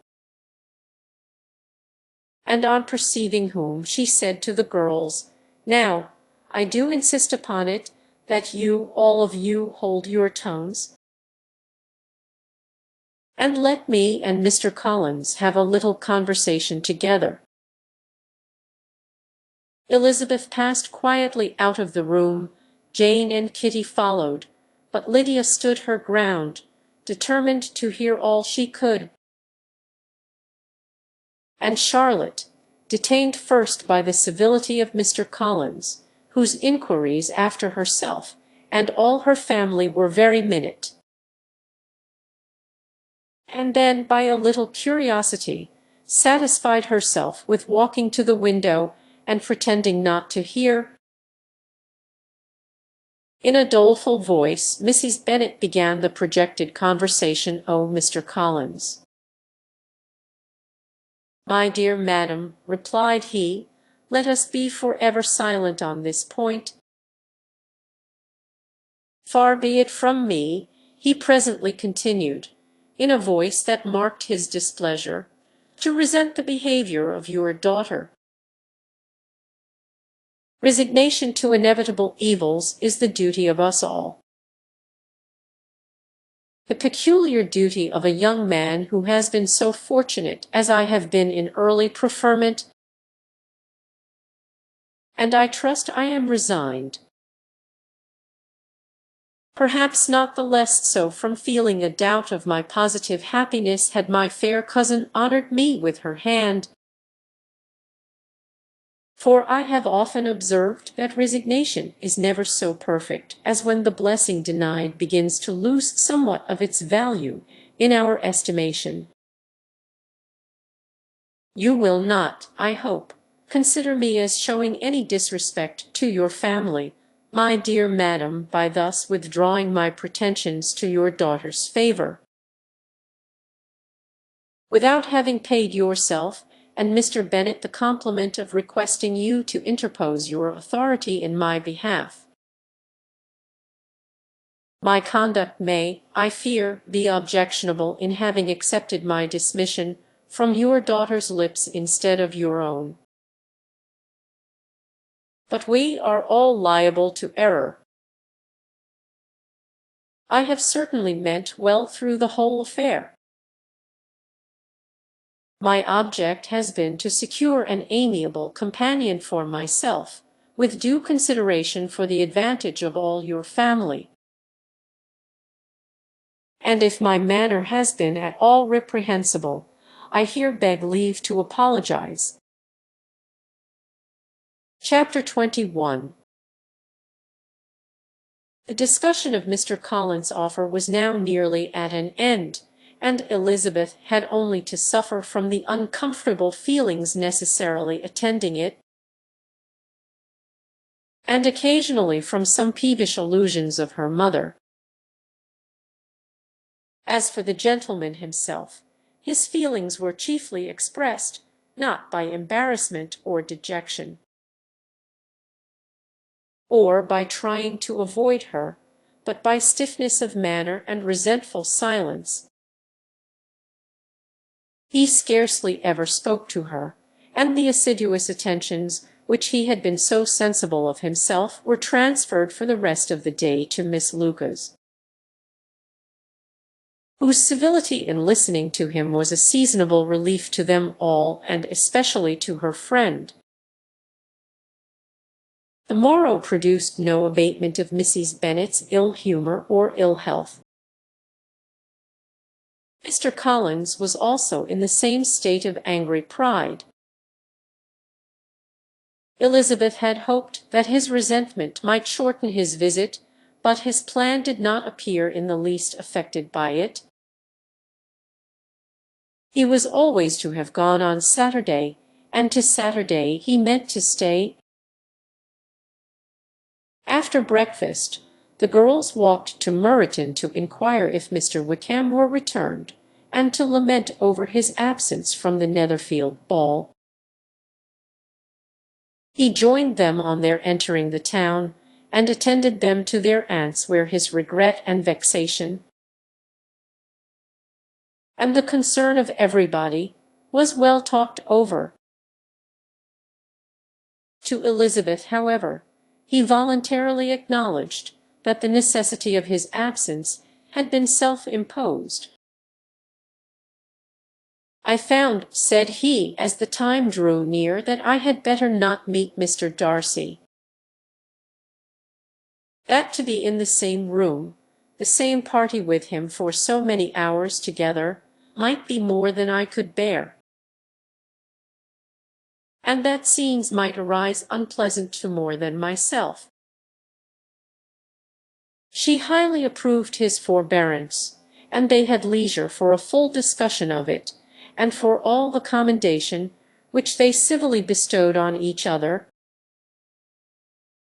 As Wickham and another officer walked back with them to Longbourn, and during the walk he particularly attended to her, his accompanying them was a double advantage.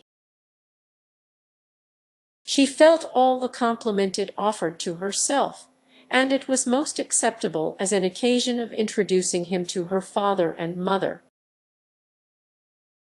Soon after their return, a letter was delivered to Miss Bennet. It came from Netherfield.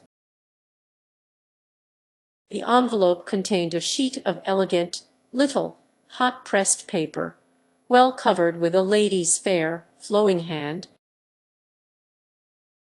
and Elizabeth saw her sister's countenance change as she read it, and saw her dwelling intently on some particular passages. Jane recollected herself soon, and putting the letter away, tried to join with her usual cheerfulness in the general conversation. But Elizabeth felt an anxiety on the subject which drew off her attention even from Wickham. And no sooner had he and his companion taken leave than a glance from Jane invited her to follow her upstairs. When they had gained their own room, Jane, taking out the letter, said, "This is from Caroline Bingley. What it contains has surprised me a good deal.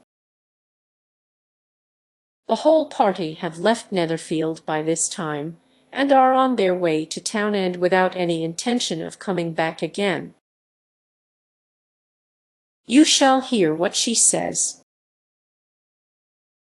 She then read the first sentence aloud, which comprised the information of their having just resolved to follow their brother to town directly,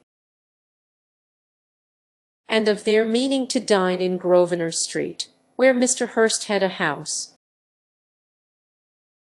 The next was in these words: "I do not pretend to regret anything I shall leave in Hertfordshire, except your society. My dearest friend,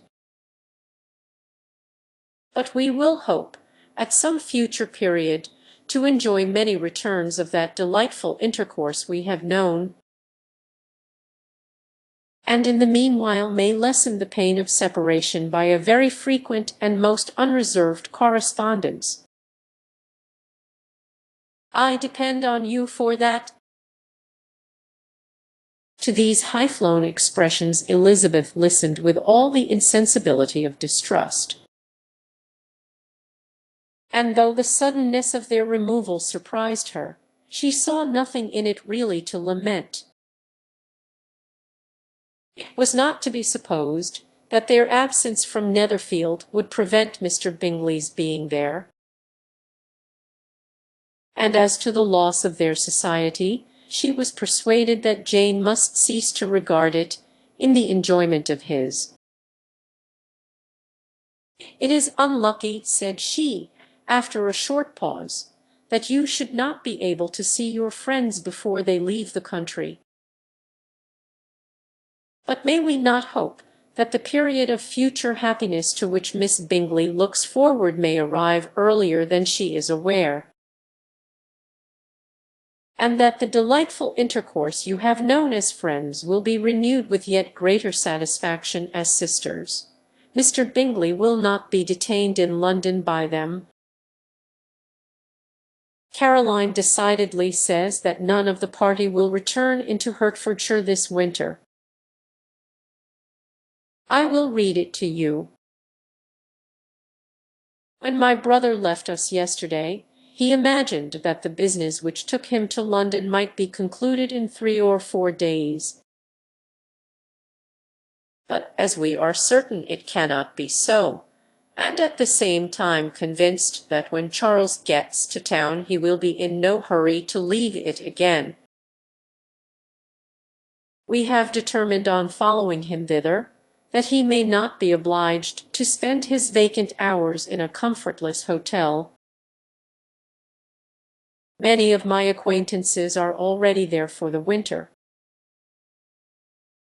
I wish that I could hear that you, my dearest friend, had any intention of making one of the crowd, but of that I despair. I sincerely hope your Christmas in Hertfordshire may abound in the gaieties which that season generally brings, and that your beaux will be so numerous as to prevent your feeling the loss of the 3 of whom we shall deprive you. It is evident by this," added Jane, "that he comes back no more this winter. It is only evident that Miss Bingley does not mean that he should." "Why will you think so? It must be his own doing. He is his own master." "But you do not know all."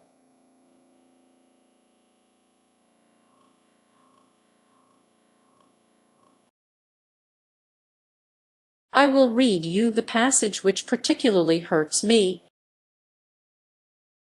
I will have no reserves from you. Mr. Darcy is impatient to see his sister. And, to confess the truth, we are scarcely less eager to meet her again.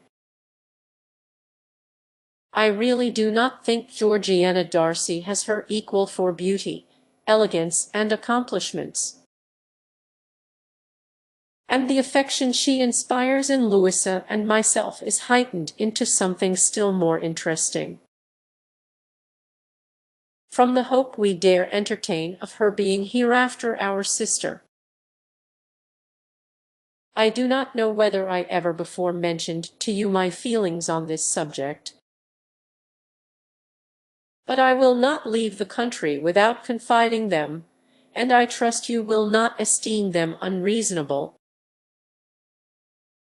My brother admires her greatly already. He will have frequent opportunity now of seeing her on the most intimate footing. Her relations all wish the connection as much as his own. And a sister's partiality is not misleading me, I think, when I call Charles most capable of engaging any woman's heart. With all these circumstances to favor an attachment, and nothing to prevent it, am I wrong, my dearest Jane, in indulging the hope of an event which will secure the happiness of so many? What do you think of this sentence, my dear Lizzie? Said Jane as she finished it. Is it not clear enough? Does it not expressly declare that Caroline neither expects nor wishes me to be her sister? That she is perfectly convinced of her brother's indifference? And that if she suspects the nature of my feelings for him, she means most kindly to put me on my guard? Can there be any other opinion on the subject? Yes, there can. For mine is totally different. Will you hear it? Most willingly. You shall have it in a few words. Miss Bingley sees that her brother is in love with you, and wants him to marry Miss Darcy. She follows him to town in hope of keeping him there, and tries to persuade you that he does not care about you. Jane shook her head. Indeed, Jane, you ought to believe me. No one who has ever seen you together can doubt his affection. Miss Bingley, I am sure, cannot.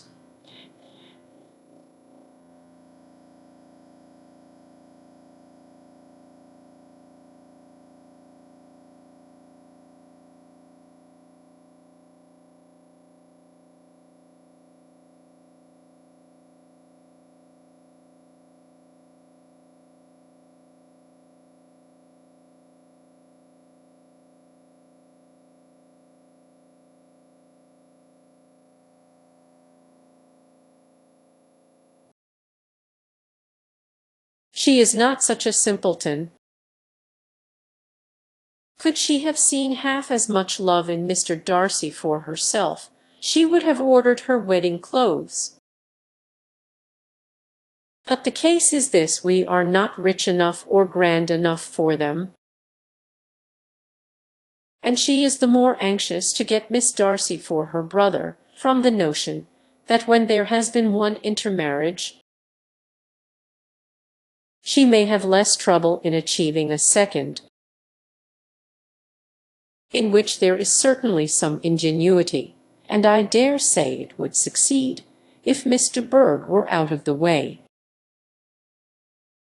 But, my dearest Jane, you cannot seriously imagine that because Miss Bingley tells you her brother greatly admires Miss Darcy, he is in the smallest degree less sensible of your merit than when he took leave of you on Tuesday, or that it will be in her power to persuade him that, instead of being in love with you, he is very much in love with her friend. If we thought alike of Miss Bingley, replied Jane, your representation of all this might make me quite easy. But I know the foundation is unjust. Caroline is incapable of wilfully deceiving anyone. And all that I can hope in this case is that she is deceiving herself. That is right. You could not have started a more happy idea, since you will not take comfort in mine. Believe her to be deceived by all means. You have now done your duty by her, and must fret no longer. But, my dear sister, can I be happy, even supposing the best, in accepting a man whose sisters and friends are all wishing him to marry elsewhere?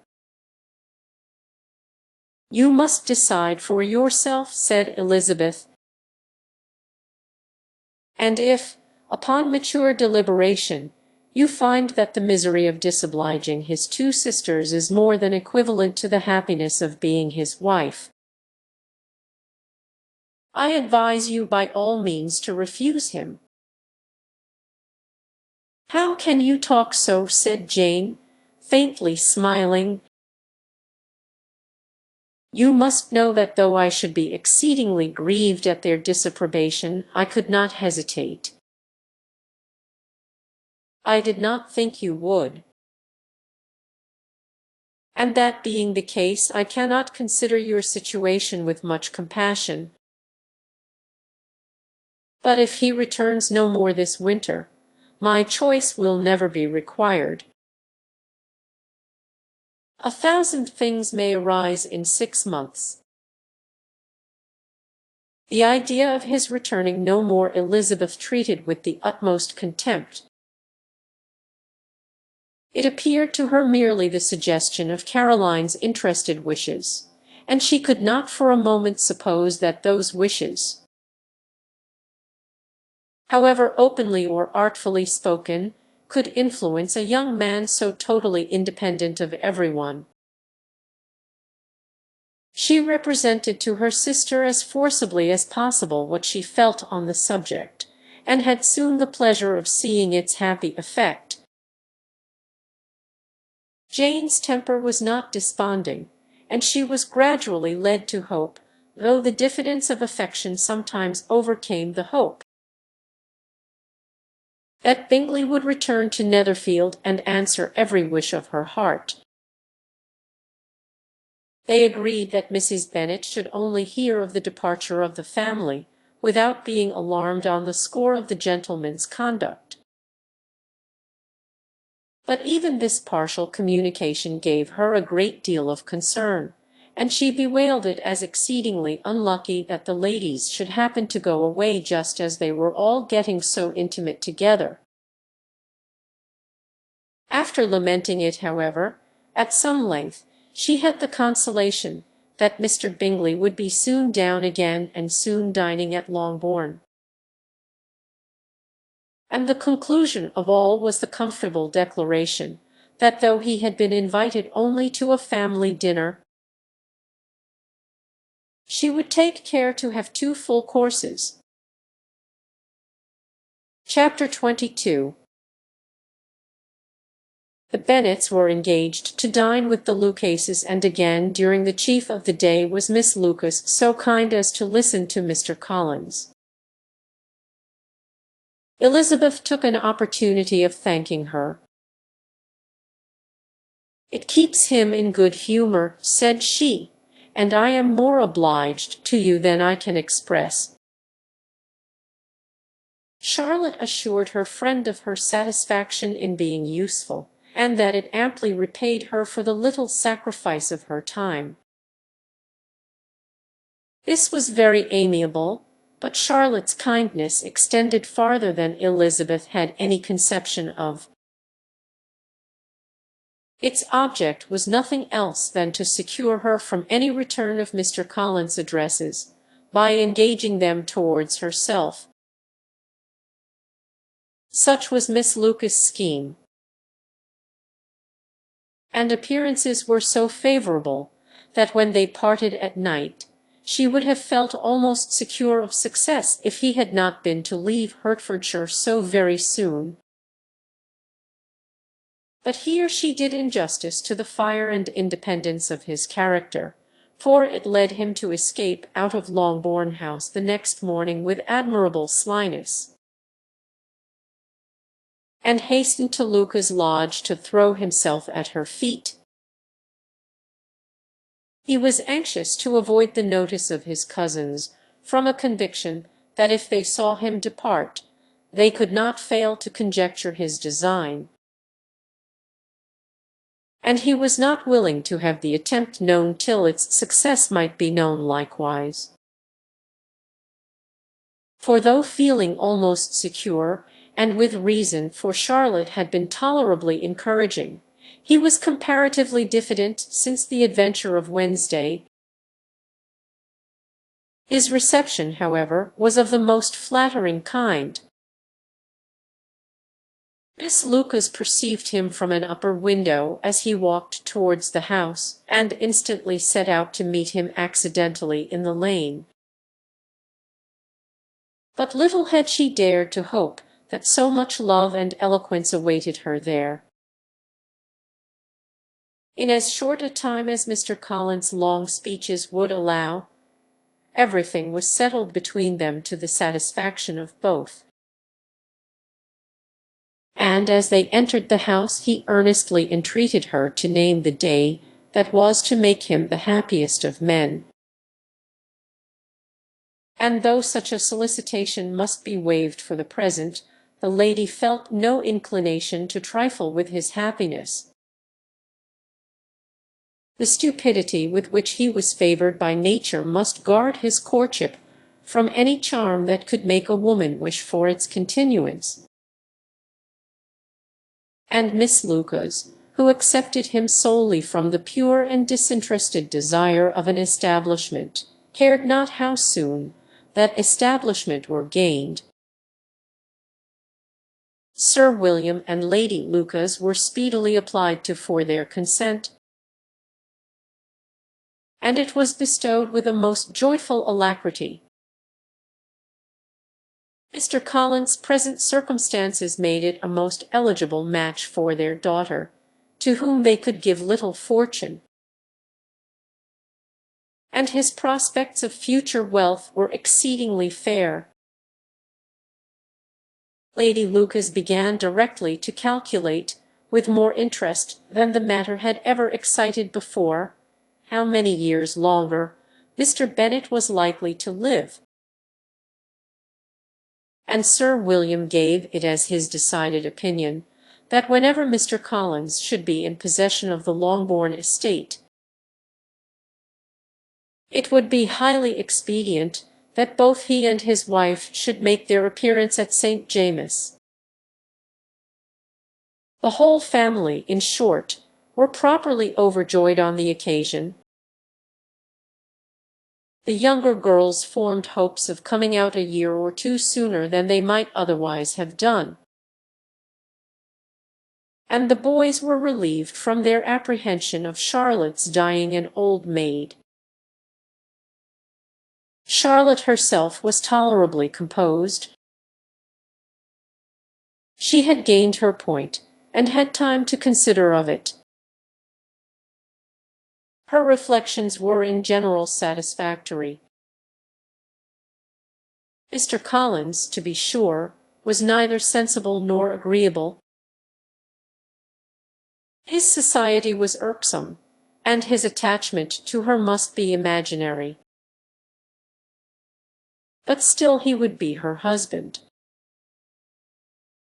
Without thinking highly either of men or matrimony, marriage had always been her object. It was the only provision for well-educated young women of small fortune, and however uncertain of giving happiness,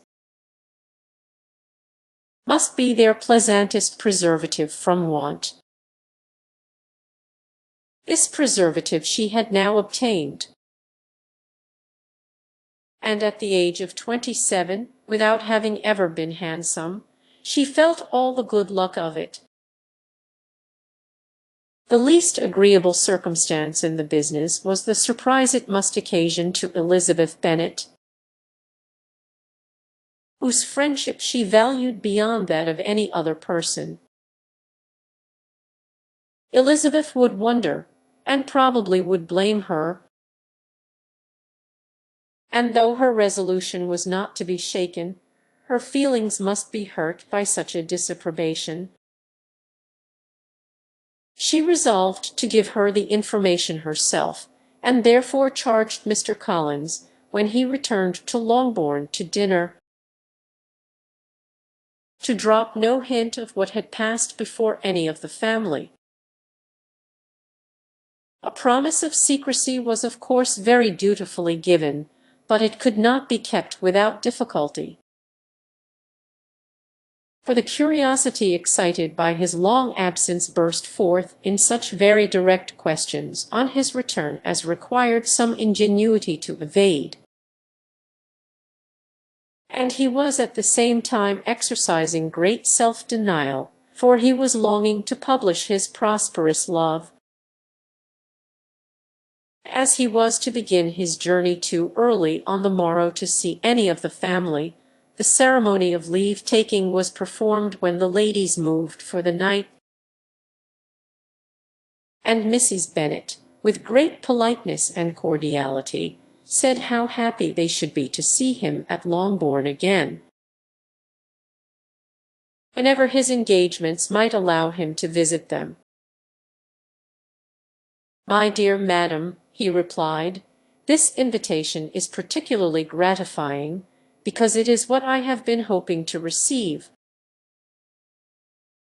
and you may be very certain that I shall avail myself of it as soon as possible." They were all astonished, and Mr. Bennet, who could by no means wish for so speedy a return, immediately said, "But is there not danger of Lady Catherine's disapprobation here? My good sir, you had better neglect your relations than run the risk of offending your patroness." "My dear sir," replied Mr. Collins, "I am particularly obliged to you for this friendly caution, and you may depend upon my not taking so material a step without her ladyship's concurrence.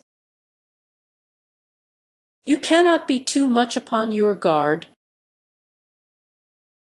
Risk anything rather than her displeasure. And if you find it likely to be raised by your coming to us again, which I should think exceedingly probable, stay quietly at home, and be satisfied that we shall take no offence. Believe me, my dear sir, my gratitude is warmly excited by such affectionate attention, and depend upon it, you will speedily receive from me a letter of thanks for this, and for every other mark of your regard during my stay in Hertfordshire. As for my fair cousins, though my absence may not be long enough to render it necessary, I shall now take the liberty of wishing them health and happiness, not excepting my cousin Elizabeth." With proper civilities the ladies then withdrew, all of them equally surprised that he meditated a quick return. Mrs. Bennet wished to understand by it that he thought of paying his addresses to one of her younger girls, and Mary might have been prevailed on to accept him. She rated his abilities much higher than any of the others. There was a solidity in his reflections which often struck her, and though by no means so clever as herself, she thought that if encouraged to read and improve himself by such an example as hers, he might become a very agreeable companion. But on the following morning, every hope of this kind was done away. Miss Lucas called soon after breakfast, and in a private conference with Elizabeth related the event of the day before. The possibility of Mr. Collins fancying himself in love with her friend had once occurred to Elizabeth within the last day or two, but that Charlotte could encourage him seemed almost as far from possibility as she could encourage him herself, and her astonishment was consequently so great as to overcome at first the bounds of decorum, and she could not help crying out,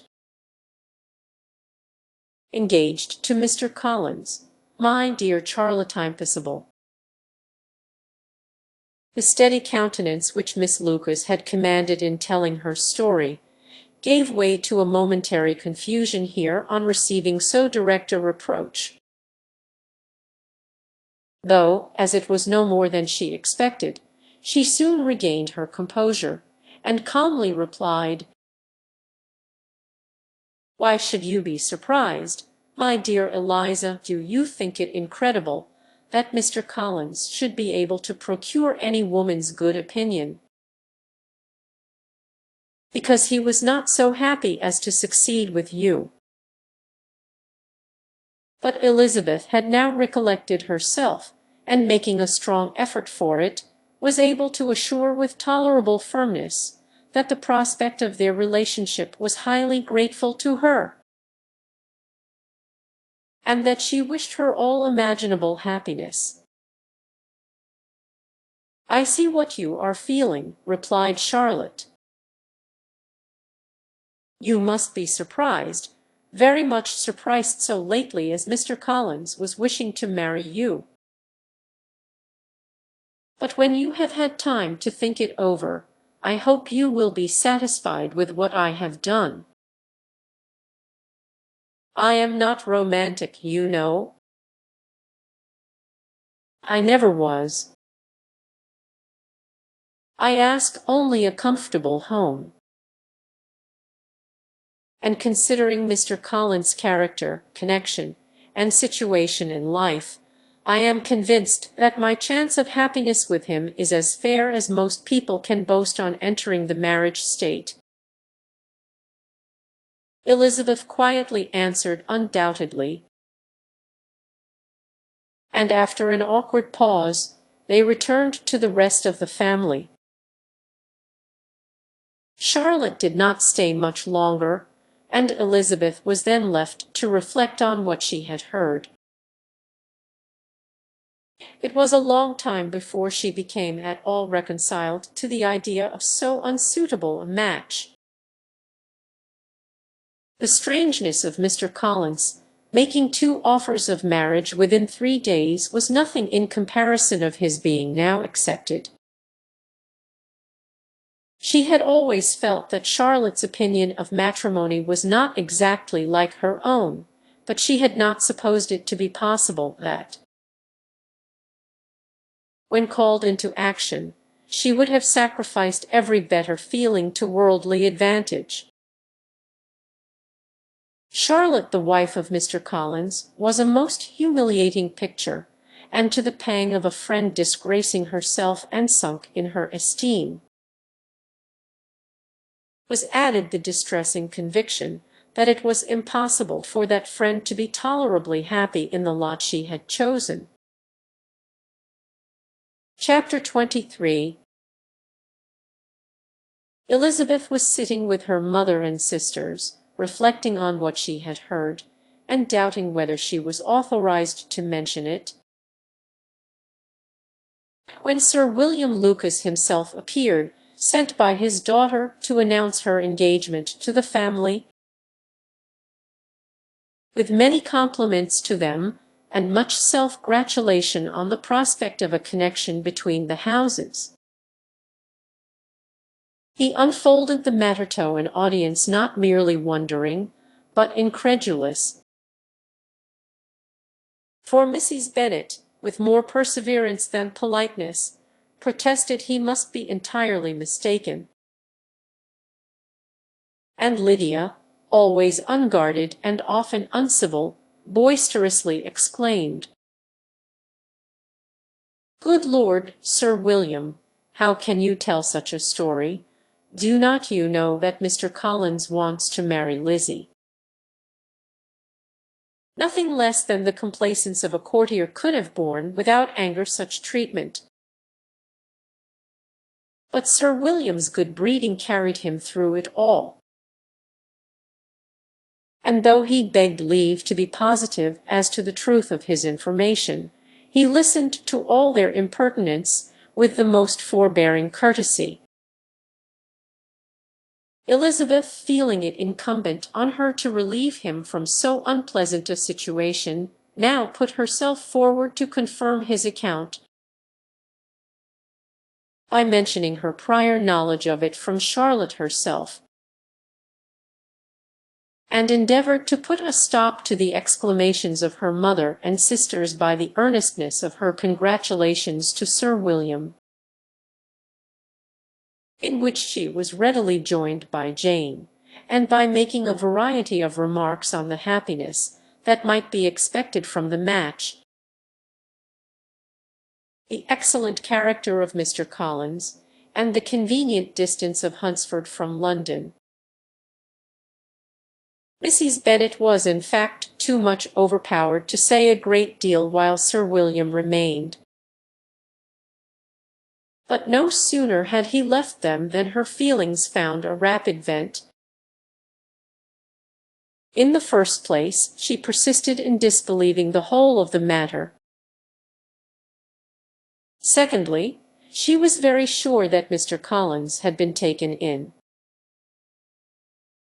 Thirdly, she trusted that they would never be happy together. And fourthly, that the match might be broken off. Two inferences, however, were plainly deduced from the whole: one, that Elizabeth was the real cause of the mischief, and the other that she herself had been barbarously misused by them all. And on these 2 points she principally dwelt during the rest of the day. Nothing could console and nothing could appease her. Nor did that day wear out her resentment. A week elapsed before she could see Elizabeth without scolding her. A month passed away before she could speak to Sir William or Lady Lucas without being rude. And many months were gone before she could at all forgive their daughter. Mr. Bennet's emotions were much more tranquil on the occasion, and such as he did experience, he pronounced to be of a most agreeable sort. For it gratified him, he said, to discover that Charlotte Lucas, whom he had been used to think tolerably sensible, was as foolish as his wife, and more foolish than his daughter. Jane confessed herself a little surprised at the match, but she said less of her astonishment than of her earnest desire for their happiness. Nor could Elizabeth persuade her to consider it as improbable. Kitty and Lydia were far from envying Miss Lucas, for Mr. Collins was only a clergyman, and it affected them in no other way than as a piece of news to spread at Meryton. Lady Lucas could not be insensible of triumph on being able to retort on Mrs. Bennet the comfort of having a daughter well married, and she called at Longbourn rather oftener than usual to say how happy she was, though Mrs. Bennet's sour looks and ill-natured remarks might have been enough to drive happiness away. Between Elizabeth and Charlotte there was a restraint which kept them mutually silent on the subject, and Elizabeth felt persuaded that no real confidence could ever subsist between them again. Her disappointment in Charlotte made her turn with fonder regard to her sister, of whose rectitude and delicacy she was sure her opinion could never be shaken, and for whose happiness she grew daily more anxious, as Bingley had now been gone a week, and nothing more was heard of his return. Jane had sent Caroline an early answer to her letter, and was counting the days till she might reasonably hope to hear again. The promised letter of thanks from Mr. Collins arrived on Tuesday, addressed to their father, and written with all the solemnity of gratitude which a 12-month's abode in the family might have prompted. After discharging his conscience on that head, he proceeded to inform them, with many rapturous expressions of his happiness in having obtained the affection of their amiable neighbour Miss Lucas, and then explained that it was merely with the view of enjoying her society that he had been so ready to close with their kind wish of seeing him again at Longbourn, whither he hoped to be able to return on Monday fortnight. For Lady Catherine, he added, so heartily approved his marriage that she wished it to take place as soon as possible, which he trusted would be an unanswerable argument with his amiable Charlotte to name an early day for making him the happiest of men. Mr. Collins's return into Hertfordshire was no longer a matter of pleasure to Mrs. Bennet. On the contrary, she was as much disposed to complain of it as her husband. It was very strange that he should come to Longbourn instead of to Lucas Lodge. It was also very inconvenient and exceedingly troublesome. She hated having visitors in the house while her health was so indifferent, and lovers were of all people the most disagreeable. Such were the gentle murmurs of Mrs. Bennet, and they gave way only to the greater distress of Mr. Bingley's continued absence. Neither Jane nor Elizabeth were comfortable on this subject. Day after day passed away without bringing any other tidings of him than the report which shortly prevailed in Meryton of his coming no more to Netherfield the whole winter. A report which highly incensed Mrs. Bennet, and which she never failed to contradict as a most scandalous falsehood. Even Elizabeth began to fear not that Bingley was indifferent, but that his sisters would be successful in keeping him away. Unwilling as she was to admit an idea so destructive of Jane's happiness, and so dishonourable to the stability of her lover, she could not prevent its frequently occurring. The united efforts of his two unfeeling sisters and of his overpowering friend, assisted by the attractions of Miss Darcy and the amusements of London, might be too much. She feared for the strength of his attachment. As for Jane, her anxiety under this suspense was, of course, more painful than Elizabeth's, but whatever she felt she was desirous of concealing, and between herself and Elizabeth, therefore, the subject was never alluded to. But as no such delicacy restrained her mother, an hour seldom passed in which she did not talk of Bingley, express her impatience for his arrival, or even require Jane to confess that if he did not come back she would think herself very ill-used. It needed all Jane's steady mildness to bear these attacks with tolerable tranquillity. Mr. Collins returned most punctually on Monday fortnight, but his reception at Longbourn was not quite so gracious as it had been on his first introduction. He was too happy, however, to need much attention.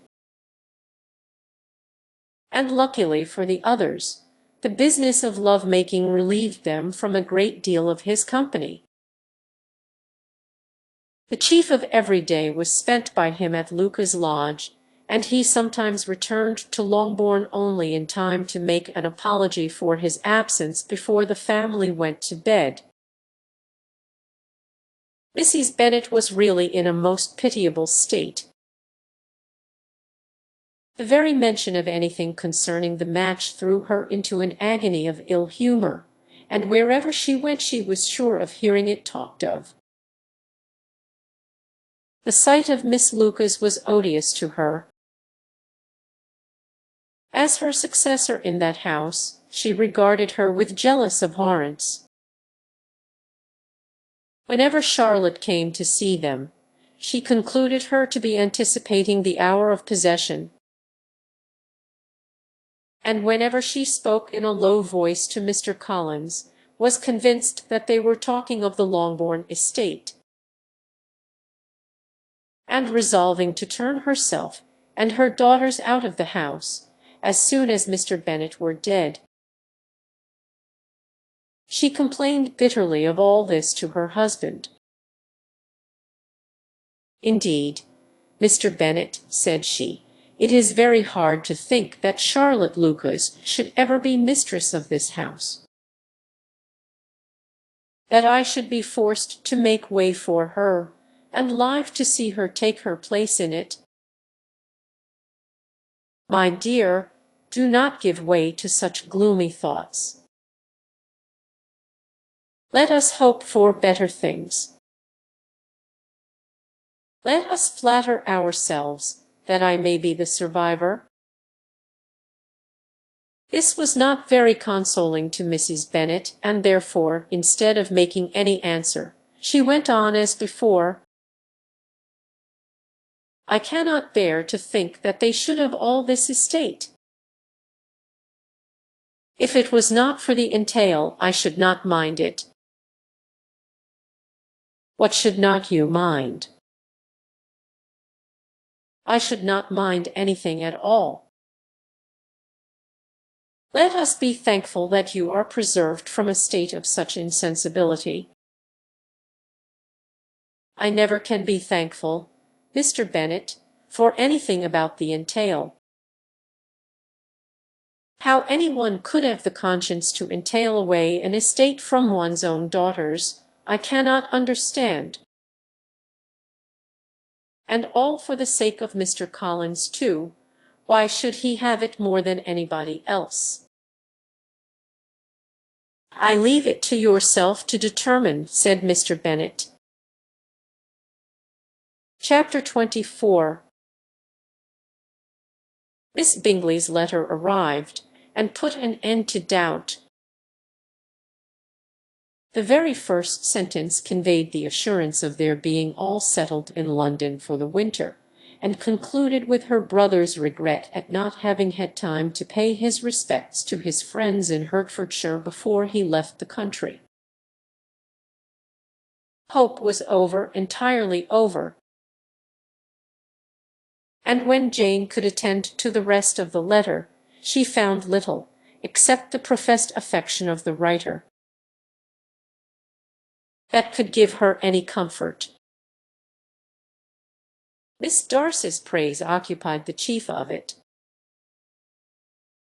Her many attractions were again dwelt on, and Caroline boasted joyfully of their increasing intimacy, and ventured to predict the accomplishment of the wishes which had been unfolded in her former letter. She wrote also with great pleasure of her brother's being an inmate of Mr. Darcy's house, and mentioned with raptures some plans of the latter with regard to new furniture. Elizabeth, to whom Jane very soon communicated the chief of all this, heard it in silent indignation. Her heart was divided between concern for her sister and resentment against all others. To Caroline's assertion of her brother's being partial to Miss Darcy she paid no credit. That he was really fond of Jane, she doubted no more than she had ever done. And much as she had always been disposed to like him, she could not think without anger, hardly without contempt. On that easiness of temper, that want of proper resolution, which now made him the slave of his designing friends, and led him to sacrifice of his own happiness to the caprice of their inclination. Had his own happiness, however, been the only sacrifice, he might have been allowed to sport with it in whatever manner he thought best. But her sister's was involved in it, as she thought he must be sensible himself. It was a subject, in short, on which reflection would be long indulged, and must be unavailing. She could think of nothing else. And yet whether Bingley's regard had really died away, or were suppressed by his friend's interference, whether he had been aware of Jane's attachment, or whether it had escaped his observation, whatever were the case, though her opinion of him must be materially affected by the difference, her sister's situation remained the same, her peace equally wounded. A day or two passed before Jane had courage to speak of her feelings to Elizabeth. But at last, on Mrs. Bennet's leaving them together, after a longer irritation than usual about Netherfield and its master, she could not help saying, "Oh, that my dear mother had more command over herself! She can have no idea of the pain she gives me by her continual reflections on him. But I will not repine. It cannot last long. He will be forgot, and we shall all be as we were before." Elizabeth looked at her sister with incredulous solicitude, but said nothing. "You doubt me," cried Jane, slightly colouring. "Indeed, you have no reason. He may live in my memory as the most amiable man of my acquaintance, but that is all. I have nothing either to hope or fear, and nothing to reproach him with. Thank God, I have not that pain. A little time, therefore I shall certainly try to get the better." With a stronger voice she soon added, "I have this comfort immediately, that it has not been more than an error of fancy on my side, and that it has done no harm to any one but myself." "My dear Jane," exclaimed Elizabeth, "you are too good. Your sweetness and disinterestedness are really angelic. I do not know what to say to you. I feel as if I had never done you justice, or loved you as you deserve." Miss Bennet eagerly disclaimed all extraordinary merit, and threw back the praise on her sister's warm affection. "Nay," said Elizabeth, "this is not fair. You wish to think all the world respectable, and are hurt if I speak ill of anybody. I only want to think you perfect, and you set yourself against it. Do not be afraid of my running into any excess, of my encroaching on your privilege of universal good-will. You need not. There are few people whom I really love, and still fewer of whom I think well. The more I see of the world, the more am I dissatisfied with it, and every day confirms my belief of the inconsistency of all human characters, and of the little dependence that can be placed on the appearance of merit or sense. I have met with two instances lately, one I will not mention. The other is Charlotte's marriage. It is unaccountable, in every view it is unaccountable. My dear Lizzie, do not give way to such feelings as these. They will ruin your happiness.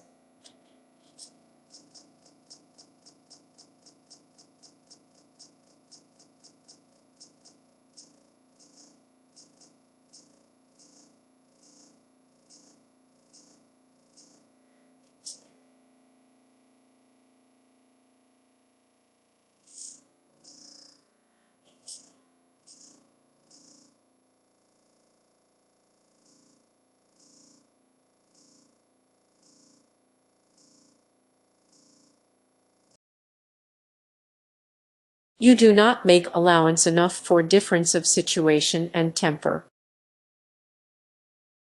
Consider Mr. Collins' respectability and Charlotte's steady, prudent character. Remember that she is one of a large family. That as to fortune, it is a most eligible match,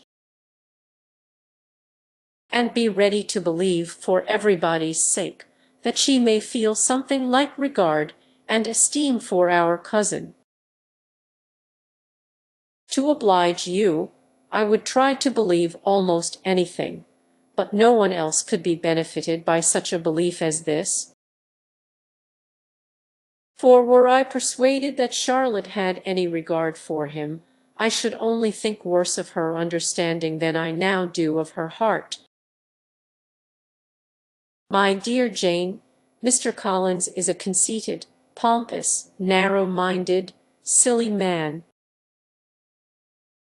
You know he is as well as I do. And you must feel, as well as I do, that the woman who married him cannot have a proper way of thinking. You shall not defend her, though it is Charlotte Lucas. You shall not, for the sake of one individual, change the meaning of principle and integrity, nor endeavor to persuade yourself or me that selfishness is prudence, and insensibility of danger security for happiness. I must think your language too strong in speaking of both, replied Jane. And I hope you will be convinced of it by seeing them happy together. But enough of this. You alluded to something else. You mentioned 2 instances. I cannot misunderstand you, but I entreat you, dear Lizzie, not to pain me by thinking that person to blame, and saying your opinion of him is sunk. We must not be so ready to fancy ourselves intentionally injured.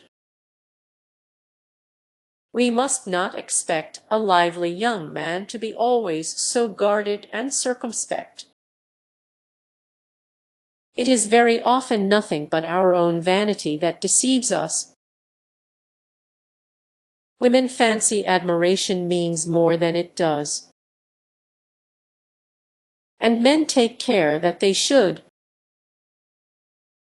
If it is designedly done, they cannot be justified. But I have no idea of there being so much design in the world as some persons imagine. I am far from attributing any part of Mr. Bingley's conduct to design, said Elizabeth. But without scheming to do wrong or to make others unhappy, there may be error, and there may be misery. Thoughtlessness, want of attention to other people's feelings, and want of resolution will do the business. And do you impute it to either of those? Yes. To the last. But, if I go on, I shall displease you by saying what I think of persons you esteem. Stop me whilst you can. You persist, then, in supposing his sisters influence him. Yes, in conjunction with his friend. I cannot believe it. Why should they try to influence him? They can only wish his happiness. And if he is attached to me, no other woman can secure it. Your first position is false. They may wish many things besides his happiness. They may wish his increase of wealth and consequence. They may wish him to marry a girl who has all the importance of money, great connections, and pride. Beyond a doubt, they do wish him to choose Miss Darcy, replied Jane. This may be from better feelings than you are supposing. They have known her much longer than they have known me. No wonder if they love her better. But, whatever may be their own wishes, it is very unlikely they should have opposed their brothers. What sister would think herself at liberty to do it, unless there were something very objectionable, if they believed him attached to me? They would not try to part us.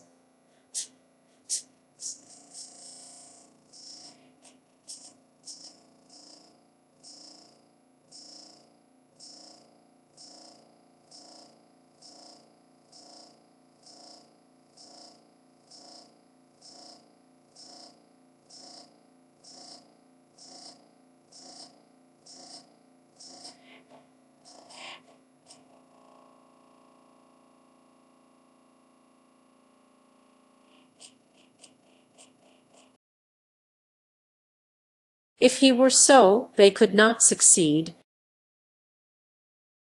By supposing such an affection, you make everybody acting unnaturally and wrong, and me most unhappy. Do not distress me by the idea. I am not ashamed of having been mistaken, at least it is light. It is nothing in comparison of what I should feel in thinking ill of him or his sisters. Let me take it in the best light, in the light in which it may be understood. Elizabeth could not oppose such a wish. And from this time Mr. Bingley's name was scarcely ever mentioned between them. Mrs. Bennet still continued to wonder and repine at his returning no more, and though a day seldom passed in which Elizabeth did not account for it clearly, there was little chance of her ever considering it with less perplexity. Her daughter endeavoured to convince her of what she did not believe herself, that his attentions to Jane had been merely the effect of a common and transient liking, which ceased when he saw her no more. But, though the probability of the statement was admitted at the time, she had the same story to repeat every day. Mrs. Bennet's best comfort was that Mr. Bingley must be down again in the summer. Mr. Bennet treated the matter differently. "So, Lizzie," said he one day, "your sister is crossed in love, I find. I congratulate her. Next to being married, a girl likes to be crossed a little in love now and then. It is something to think of, and it gives her a sort of distinction among her companions. When is your turn to come, you will hardly bear to be long outdone by Jane. Now is your time. Here are officers enough in Meryton to disappoint all the young ladies in the country. Let Wickham be your man. He is a pleasant fellow, and would jilt you creditably. Thank you, sir, but a less agreeable man would satisfy me. We must not all expect Jane's good fortune." "True," said Mr. Bennet, "but it is a comfort to think that whatever of that kind may befall you, you have an affectionate mother who will make the most of it." Mr. Wickham's society was of material service in dispelling the gloom which the late perverse occurrences had thrown on many of the Longbourn family. They saw him often, and to his other recommendations was now added that of general unreserve.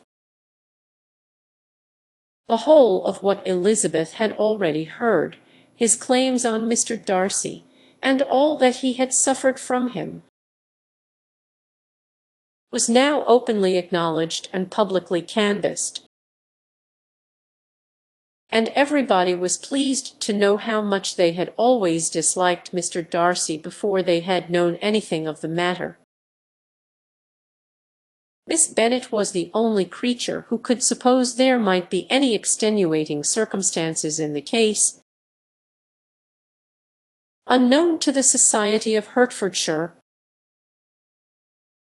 her mild and steady candour always pleaded for allowances, and urged the possibility of mistakes, but by everybody else Mr. Darcy was condemned as the worst of men. Chapter 25. After a week spent in professions of love and schemes of felicity, Mr. Collins was called from his amiable Charlotte by the arrival of Saturday. The pain of separation, however, might be alleviated on his side by preparations for the reception of his bride, as he had reason to hope that shortly after his return into Hertfordshire the day would be fixed that was to make him the happiest of men. He took leave of his relations at Longbourn with as much solemnity as before, wished his fair cousins health and happiness again, and promised their father another letter of thanks. On the following Monday, Mrs. Bennet had the pleasure of receiving her brother and his wife, who came as usual to spend the Christmas at Longbourn. Mr. Gardiner was a sensible, gentlemanlike man, greatly superior to his sister, as well by nature as education. The Netherfield ladies would have had difficulty in believing that a man who lived by trade, and within view of his own warehouses, could have been so well bred and agreeable.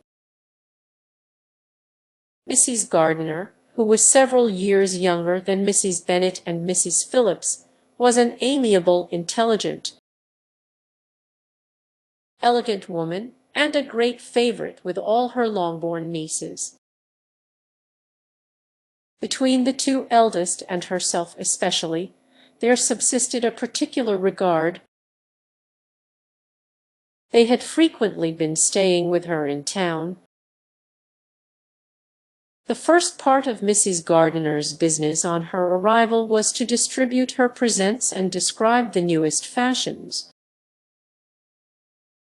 When this was done she had a less active part to play.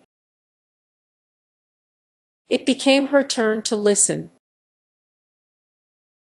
Mrs. Bennet had many grievances to relate, and much to complain of. They had all been very ill-used since she last saw her sister.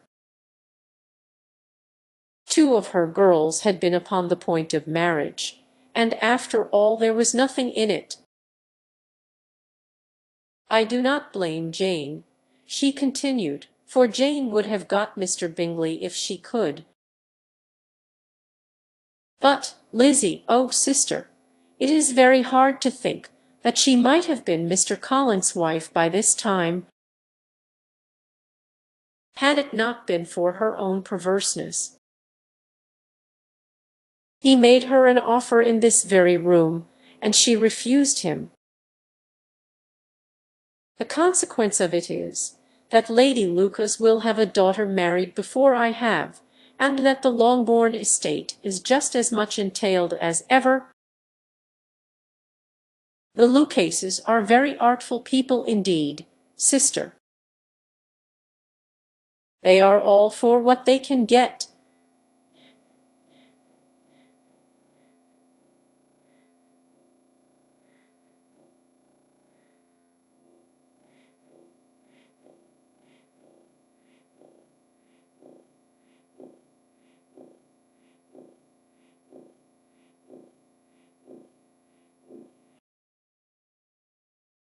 I am sorry to say it of them, but so it is.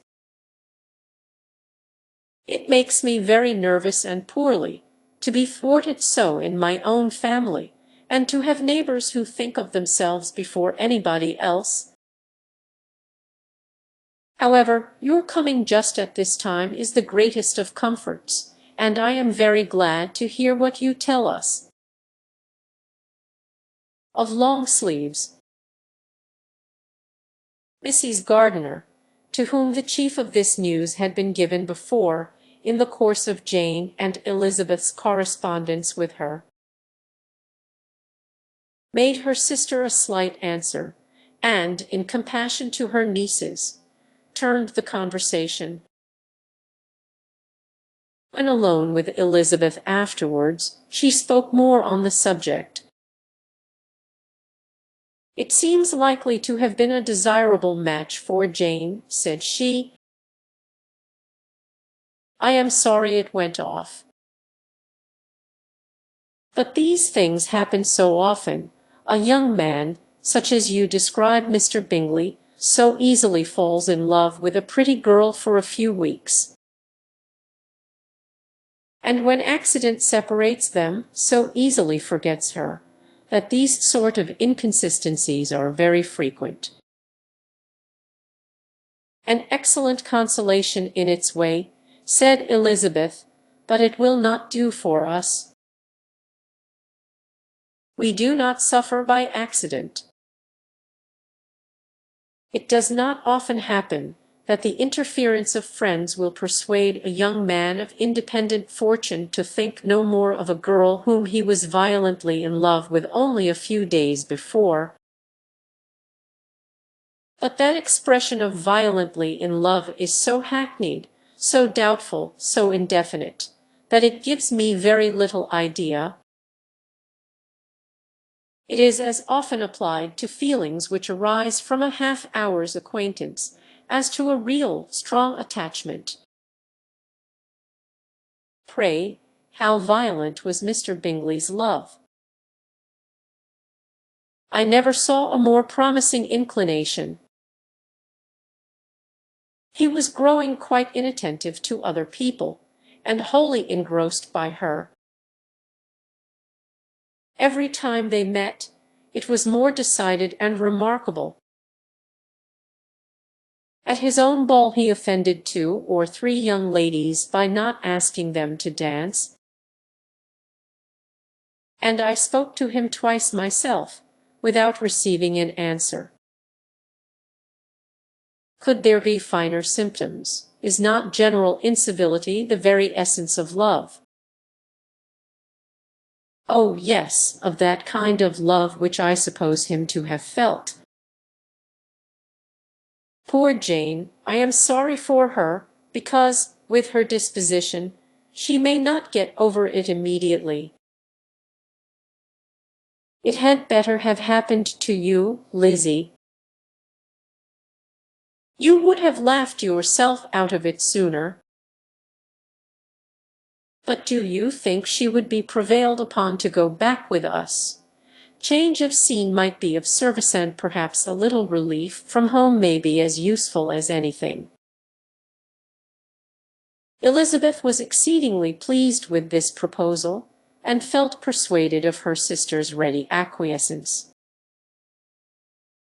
"I hope," added Mrs. Gardiner, "that no consideration with regard to this young man will influence her.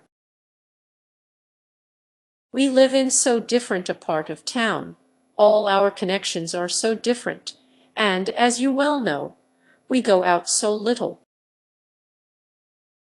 that it is very improbable that they should meet at all, unless he really comes to see her. And that is quite impossible,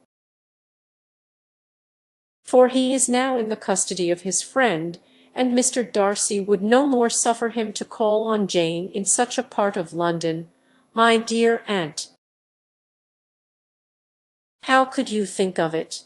Mr. Darcy may perhaps have heard of such a place as Gracechurch Street, but he would hardly think a month's ablution enough to cleanse him from its impurities, were he once to enter it. And depend upon it, Mr. Bingley never stirs without him. So much the better. I hope they will not meet at all. But does not Jane correspond with his sister? She will not be able to help calling.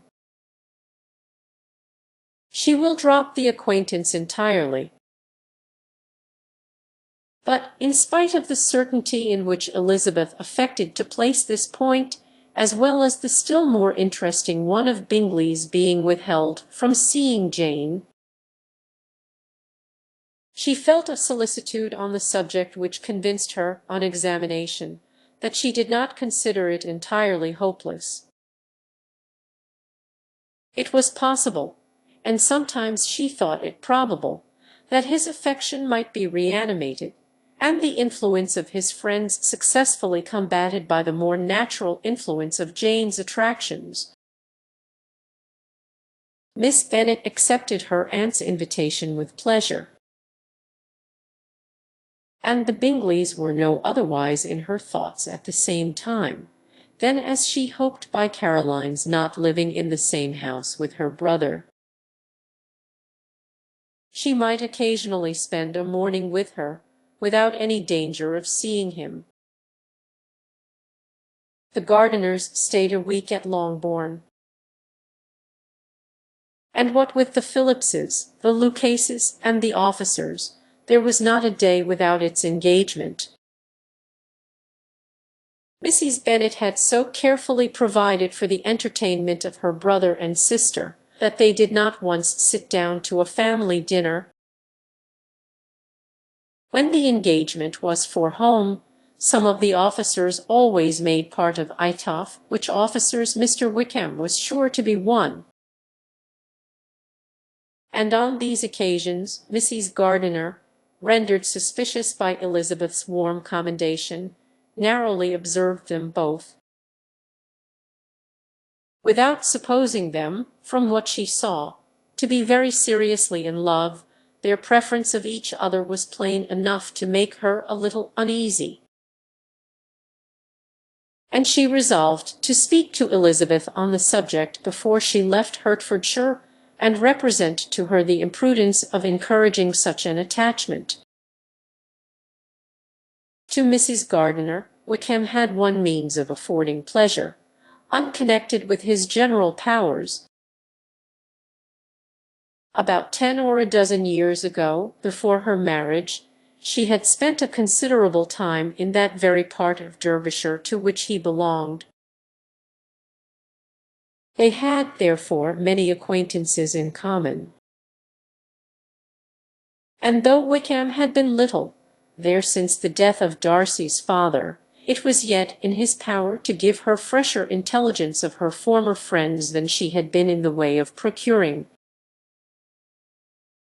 Mrs. Gardiner had seen Pemberley, and known the late Mr. Darcy by character perfectly well. Here consequently was an inexhaustible subject of discourse. In comparing her recollection of Pemberley with the minute description which Wickham could give, and in bestowing her tribute of praise on the character of its late possessor, she was delighting both him and herself. On being made acquainted with the present Mr. Darcy's treatment of him, she tried to remember some of that gentleman's reputed disposition when quite a lad which might agree with it, and was confident at last that she recollected having heard Mr. Fitzwilliam Darcy formerly spoken of as a very proud, ill-natured boy. Chapter 26. Mrs. Gardiner's caution to Elizabeth was punctually and kindly given on the first favourable opportunity of speaking to her alone. After honestly telling her what she thought, she thus went on. "You are too sensible a girl, Lizzie, to fall in love merely because you are warned against it. And, therefore, I am not afraid of speaking openly. Seriously, I would have you be on your guard. Do not involve yourself, or endeavor to involve him in an affection, which the want of fortune would make so very imprudent. I have nothing to say against him. He is a most interesting young man, and if he had the fortune he ought to have, I should think you could not do better. But as it is, you must not let your fancy run away with you. You have sense, and we all expect you to use it. Your father would depend on your resolution and good conduct, I am sure. You must not disappoint your father. My dear aunt, this is being serious indeed. Yes, and I hope to engage you to be serious likewise. Well, then, you need not be under any alarm. I will take care of myself, and of Mr. Wickham too. He shall not be in love with me, if I can prevent it. Elizabeth, you are not serious now. I beg your pardon. I will try again. At present I am not in love with Mr. Wickham. No, I certainly am not. But he is, beyond all comparison, the most agreeable man I ever saw, and if he becomes really attached to me, I believe it will be better that he should not. I see the imprudence of it. Oh, that abominable Mr. Darcy! My father's opinion of me does me the greatest honor, and I should be miserable to forfeit it. My father, however, is partial to Mr. Wickham. In short, my dear aunt, I should be very sorry to be the means of making any of you unhappy. But since we see every day that where there is affection, young people are seldom withheld by immediate want of fortune from entering into engagements with each other, how can I promise to be wiser than so many of my fellow creatures if I am tempted, or how am I even to know that it would be wisdom to resist? All that I can promise you, therefore, is not to be in a hurry. I will not be in a hurry to believe myself his first object. When I am in company with him, I will not be wishing. In short, I will do my best. Perhaps it will be as well if you discourage his coming here so very often. At least, you should not remind your mother of inviting him.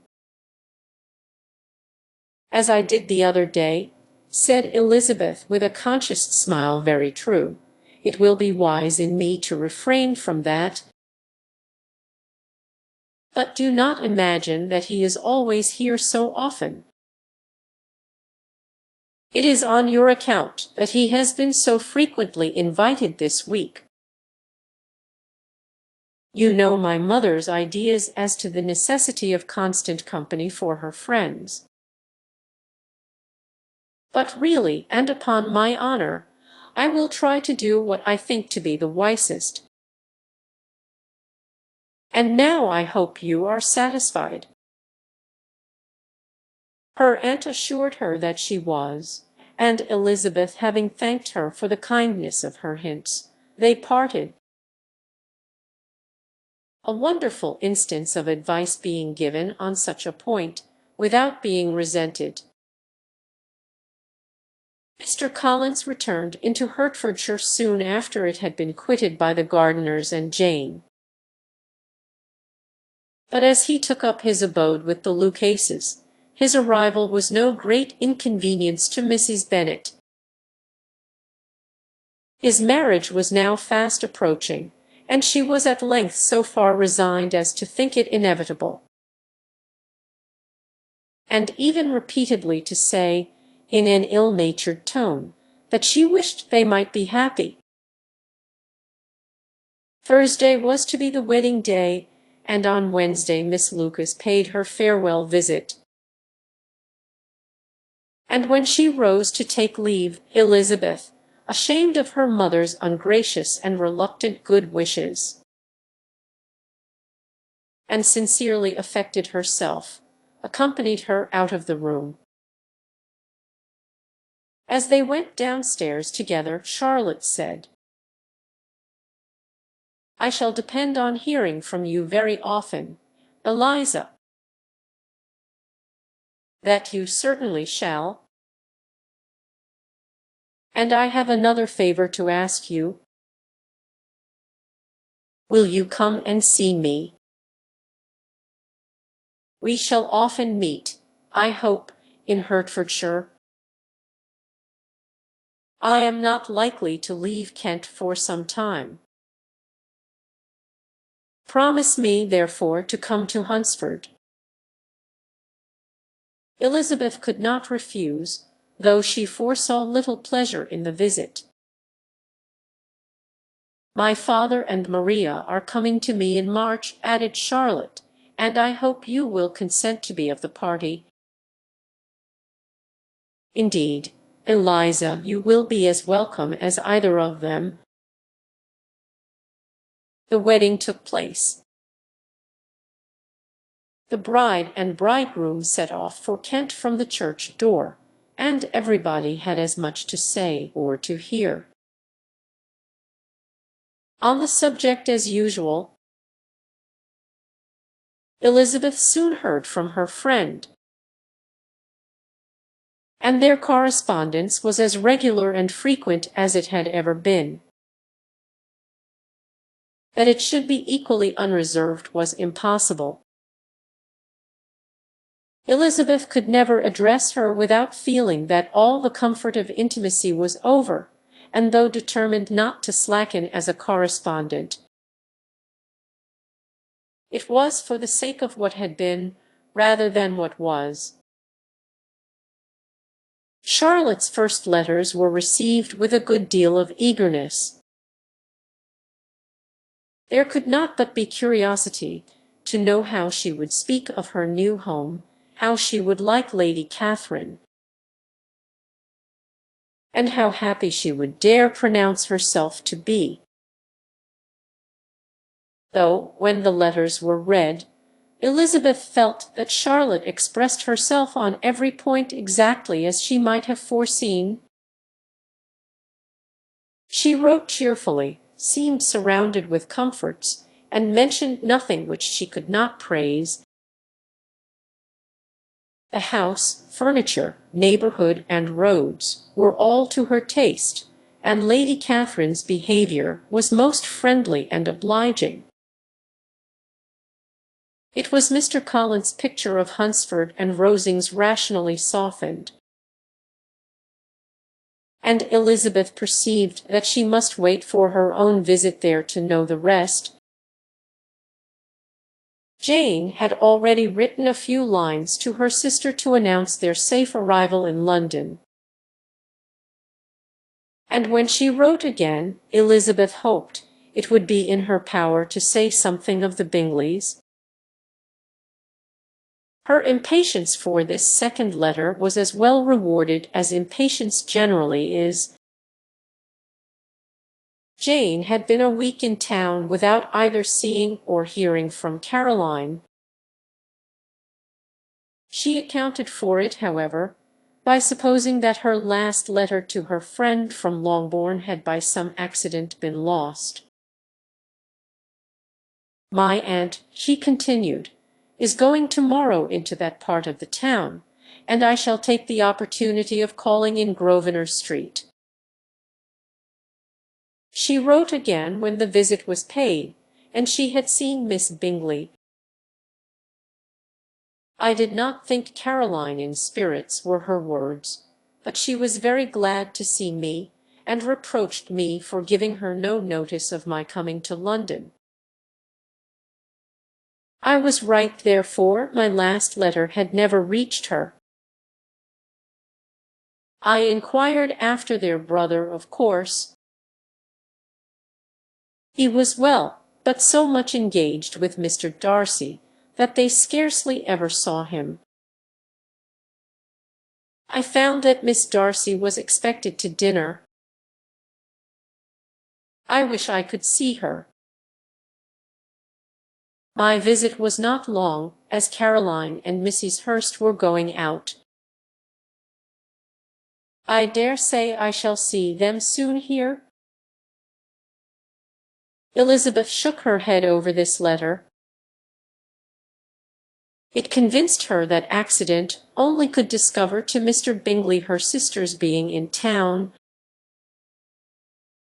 4 weeks passed away, and Jane saw nothing of him. She endeavoured to persuade herself that she did not regret it. But she could no longer be blind to Miss Bingley's inattention.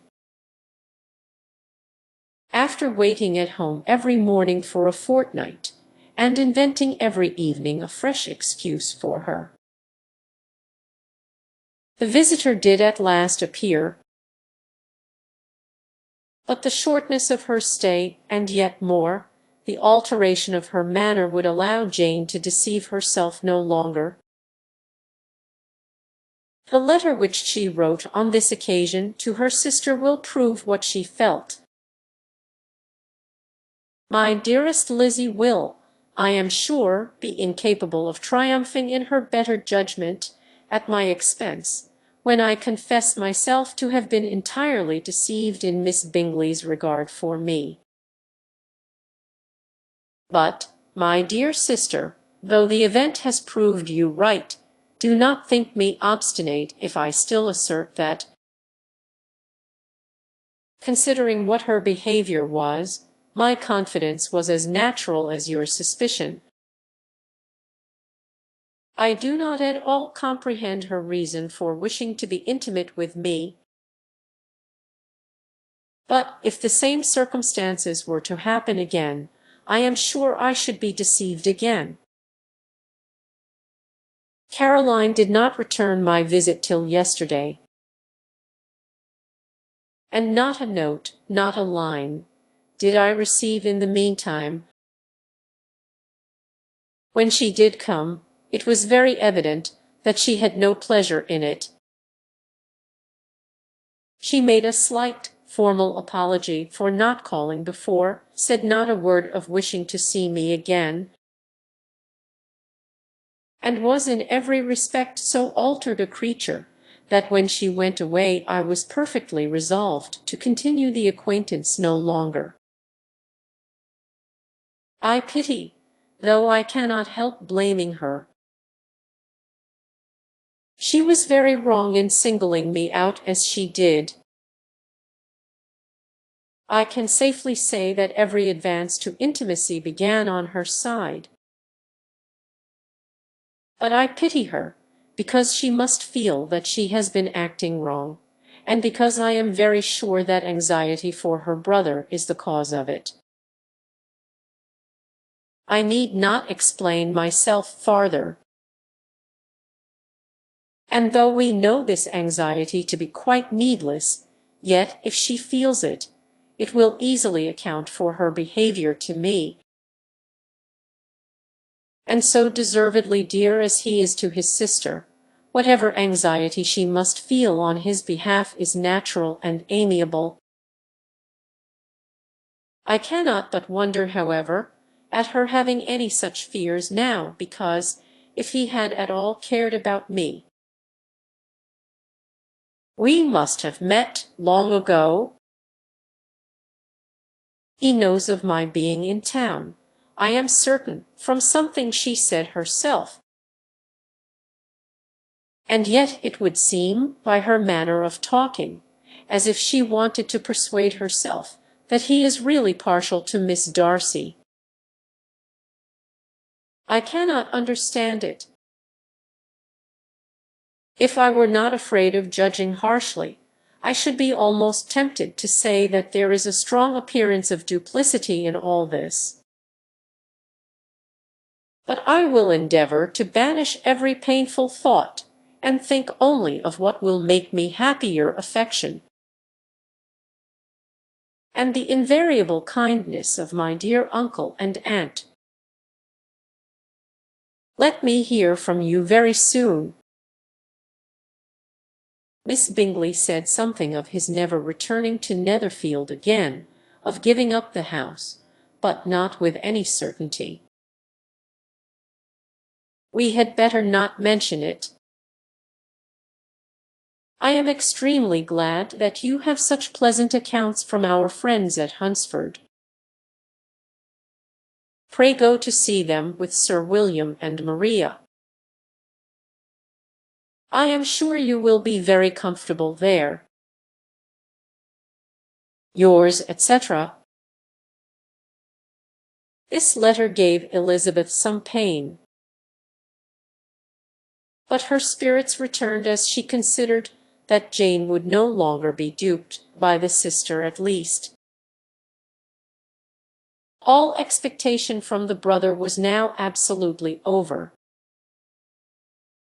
She would not even wish for a renewal of his attentions. His character sunk on every review of it.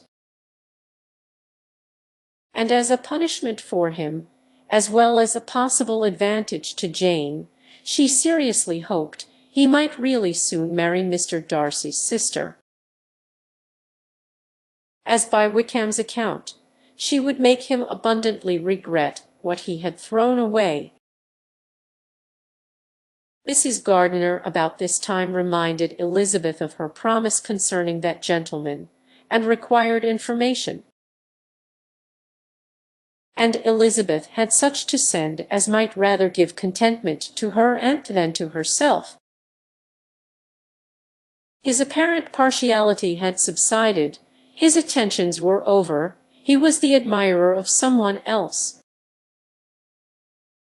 Elizabeth was watchful enough to see it all, but she could see it and write of it without material pain.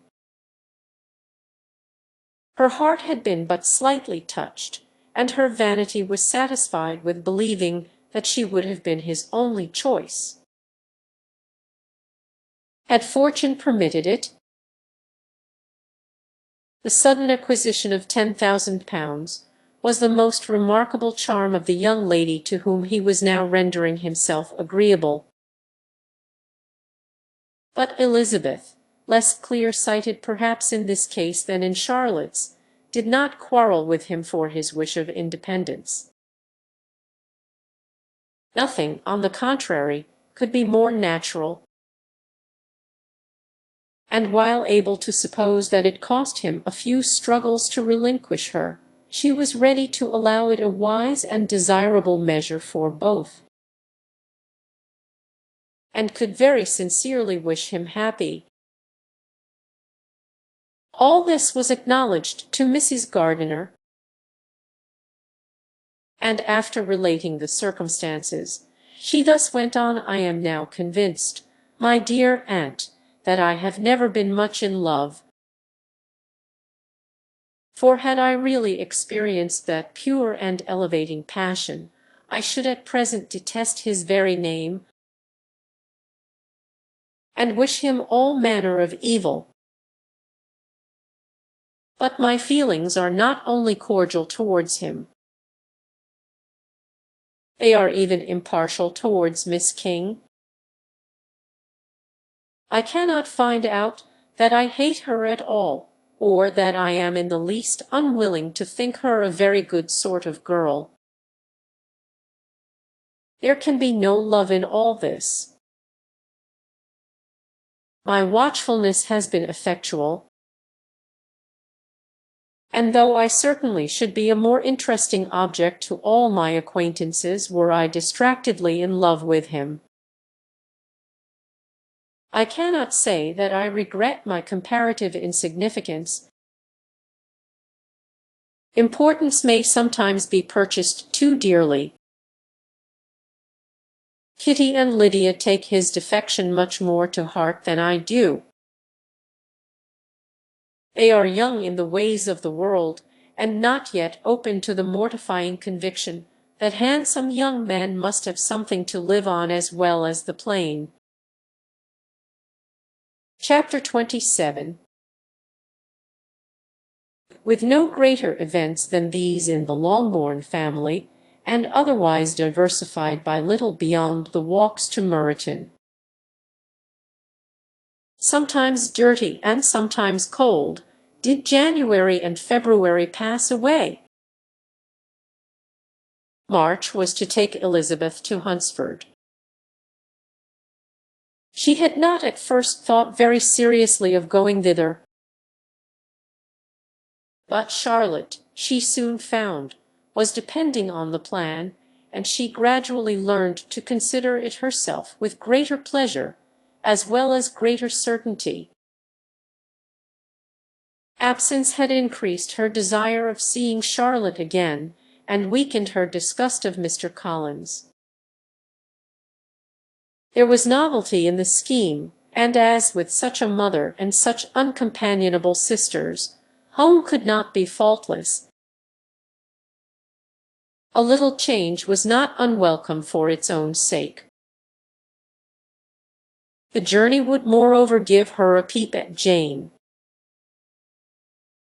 And, in short, as the time drew near, she would have been very sorry for any delay. Everything, however, went on smoothly, and was finally settled according to Charlotte's first sketch. She was to accompany Sir William and his second daughter. The improvement of spending a night in London was added in time, and the plan became perfect as plan could be. The only pain was in leaving her father, who would certainly miss her, and who, when it came to the point, so little liked her going that he told her to write to him, and almost promised to answer her letter. The farewell between herself and Mr. Wickham was perfectly friendly. On his side even more. His present pursuit could not make him forget that Elizabeth had been the first to excite and to deserve his attention, the first to listen and to pity, the first to be admired. And in his manner of bidding her adieu, wishing her every enjoyment, reminding her of what she was to expect in Lady Catherine de Bourgh, and trusting their opinion of everybody would always coincide, there was a solicitude, an interest which she felt must ever attach her to him with a most sincere regard. And she parted from him convinced that, whether married or single, he must always be her model of the amiable and pleasing. Her fellow travellers the next day were not of a kind to make her think him less agreeable. Sir William Lucas and his daughter Maria, a good-humoured girl, but as empty-headed as himself, had nothing to say that could be worth hearing, and were listened to with about as much delight as the rattle of the chaise. Elizabeth loved absurdities, but she had known Sir William's too long.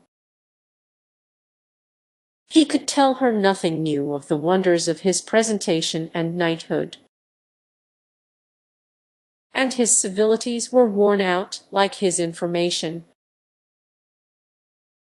It was a journey of only 24 miles, and they began it so early as to be in Gracechurch Street by noon. As they drove to Mr. Gardiner's door, Jane was at a drawing-room window watching their arrival. When they entered the passage she was there to welcome them, and Elizabeth, looking earnestly in her face, was pleased to see it healthful and lovely as ever. On the stairs were a troop of little boys and girls, whose eagerness for their cousin's appearance would not allow them to wait in the drawing-room, and whose shyness, as they had not seen her for a 12-month, prevented their coming lower. All was joy and kindness. The day passed most pleasantly away. The morning in bustle and shopping, and the evening at one of the theatres. Elizabeth then contrived to sit by her aunt. Their first object was her sister, and she was more grieved than astonished to hear, in reply to her minute inquiries, that though Jane always struggled to support her spirits, there were periods of dejection. It was reasonable, however, to hope that they would not continue long. Mrs. Gardiner gave her the particulars also of Miss Bingley's visit in Gracechurch Street, and repeated conversations occurring at different times between Jane and herself, which proved that the former had, from her heart, given up the acquaintance. Mrs. Gardiner then rallied her niece on Wickham's desertion, and complimented her on bearing it so well. "But, my dear Elizabeth," she added, "what sort of girl is Miss King? I should be sorry to think our friend mercenary." "Pray, my dear aunt, what is the difference in matrimonial affairs, between the mercenary and the prudent motive? Where does discretion end and avarice begin? Last Christmas you were afraid of his marrying me, because it would be imprudent. And now, because he is trying to get a girl with only £10,000, you want to find out that he is mercenary. If you will only tell me what sort of girl Miss King is, I shall know what to think." "She is a very good kind of girl, I believe." "I know no harm of her." But he paid her not the smallest attention, till her grandfather's death made her mistress of this fortune. "No, he should he, if it were not allowable for him to gain my affections because I had no money, what occasion could there be for making love to a girl whom he did not care about, and who was equally poor? But there seems an indelicacy in directing his attentions towards her so soon after this event. A man in distressed circumstances has not time for all those elegant decorums which other people may observe. If she does not object to it, why should we? Her not objecting does not justify him. It only shows her being deficient in something herself sense or feeling." "Well," cried Elizabeth, "have it as you choose. He shall be mercenary, and she shall be foolish." "No, Lizzie, that is what I do not choose. I should be sorry, you know, to think ill of a young man who has lived so long in Derbyshire." "Oh, if that is all, I have a very poor opinion of young men who live in Derbyshire, and their intimate friends who live in Hertfordshire are not much better. I am sick of them all. Thank heaven, I am going to-morrow, where I shall find a man who has not one agreeable quality, who has neither manner nor sense to recommend him. Stupid men are the only ones worth knowing, after all. Take care, Lizzie." That speech savours strongly of disappointment. Before they were separated by the conclusion of the play, she had the unexpected happiness of an invitation to accompany her uncle and aunt in a tour of pleasure which they proposed taking in the summer. "We have not determined how far it shall carry us," said Mrs. Gardiner, "but perhaps to the lakes." No scheme could have been more agreeable to Elizabeth, and her acceptance of the invitation was most ready and grateful. "Oh, my dear, dear aunt," she rapturously cried, "what delight, what felicity! You give me fresh life and vigour. Adieu to disappointment and spleen. What are young men to rocks and mountains? Oh, what hours of transport we shall spend, and when we do return, it shall not be like other travellers, without being able to give one accurate idea of anything. We will know where we have gone, you will recollect what we have seen. Lakes, mountains, and rivers shall not be jumbled together in our imaginations, nor when we attempt to describe any particular scene, will we begin quarreling about its relative situation. Let our first effusions be less insupportable than those of the generality of travellers. Chapter 28. Every object in the next day's journey was new and interesting to Elizabeth, and her spirits were in a state of enjoyment. For she had seen her sister looking so well as to banish all fear for her health, and the prospect of her northern tour was a constant source of delight. When they left the high road for the lane to Hunsford, every eye was in search of the parsonage, and every turning expected to bring it in view. The palings of Rosings Park was their boundary on one side. Elizabeth smiled at the recollection of all that she had heard of its inhabitants. At length the parsonage was discernible.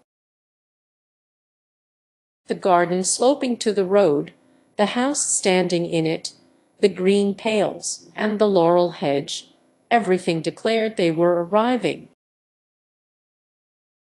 Mr. Collins and Charlotte appeared at the door, and the carriage stopped at the small gate which led by a short gravel walk to the house. Amidst the nods and smiles of the whole party, in a moment they were all out of the chaise, rejoicing at the sight of each other. Mrs. Collins welcomed her friend with the liveliest pleasure, and Elizabeth was more and more satisfied with coming when she found herself so affectionately received. She saw instantly that her cousin's manners were not altered by his marriage. His formal civility was just what it had been, and he detained her some minutes at the gate to hear and satisfy his inquiries after all her family. They were then, with no other delay than his pointing out the neatness of the entrance, taken into the house. And as soon as they were in the parlour, he welcomed them a second time, with ostentatious formality, to his humble abode, and punctually repeated all his wife's offers of refreshment. Elizabeth was prepared to see him in his glory, and she could not help in fancying that in displaying the good proportion of the room, its aspect and its furniture, he addressed himself particularly to her, as if wishing to make her feel what she had lost in refusing him. But though everything seemed neat and comfortable, she was not able to gratify him by any sigh of repentance, and rather looked with wonder at her friend that she could have so cheerful an air with such a companion. When Mr. Collins said anything of which his wife might reasonably be ashamed, which certainly was not unseldom. She involuntarily turned her eye on Charlotte. Once or twice she could discern a faint blush, but in general Charlotte wisely did not hear. After sitting long enough to admire every article of furniture in the room, from the sideboard to the fender, to give an account of their journey, and of all that had happened in London, Mr. Collins invited them to take a stroll in the garden, which was large and well laid out, and to the cultivation of which he attended himself. To work in this garden was one of his most respectable pleasures,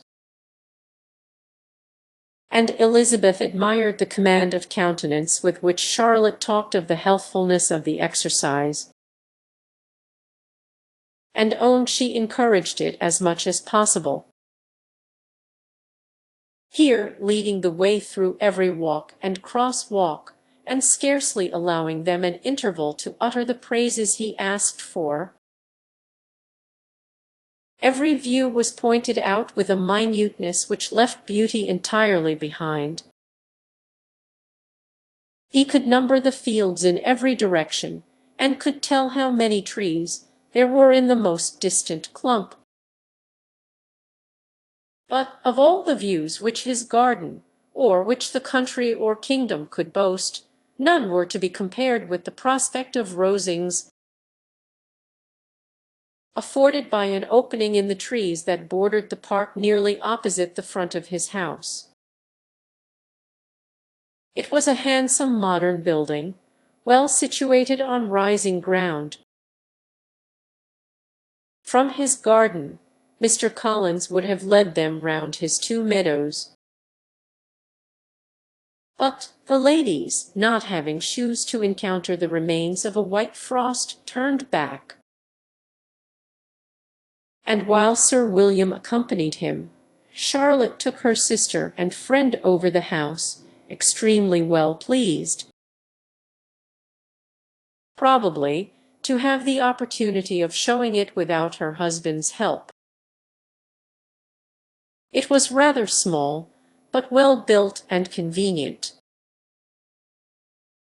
and everything was fitted up and arranged with a neatness and consistency of which Elizabeth gave Charlotte all the credit. When Mr. Collins could be forgotten, there was really an air of great comfort throughout, and by Charlotte's evident enjoyment of it, Elizabeth supposed he must be often forgotten. She had already learnt that Lady Catherine was still in the country.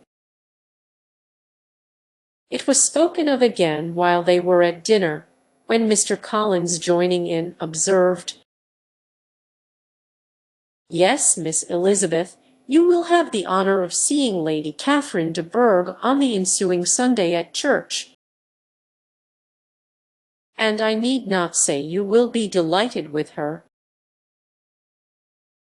She is all affability and condescension, and I doubt not but you will be honoured with some portion of her notice when service is over. I have scarcely any hesitation in saying she will include you and my sister Maria in every invitation with which she honours us during your stay here. Her behaviour to my dear Charlotte is charming. We dine at Rosings twice every week, and are never allowed to walk home. Her ladyship's carriage is regularly ordered for us. I should say, one of her ladyship's carriages, for she has several. Lady Catherine is a very respectable, sensible woman indeed," added Charlotte, "and a most attentive neighbour." "Very true, my dear. That is exactly what I say. She is the sort of woman whom one cannot regard with too much deference." The evening was spent chiefly in talking over Hertfordshire news, and telling again what had already been written.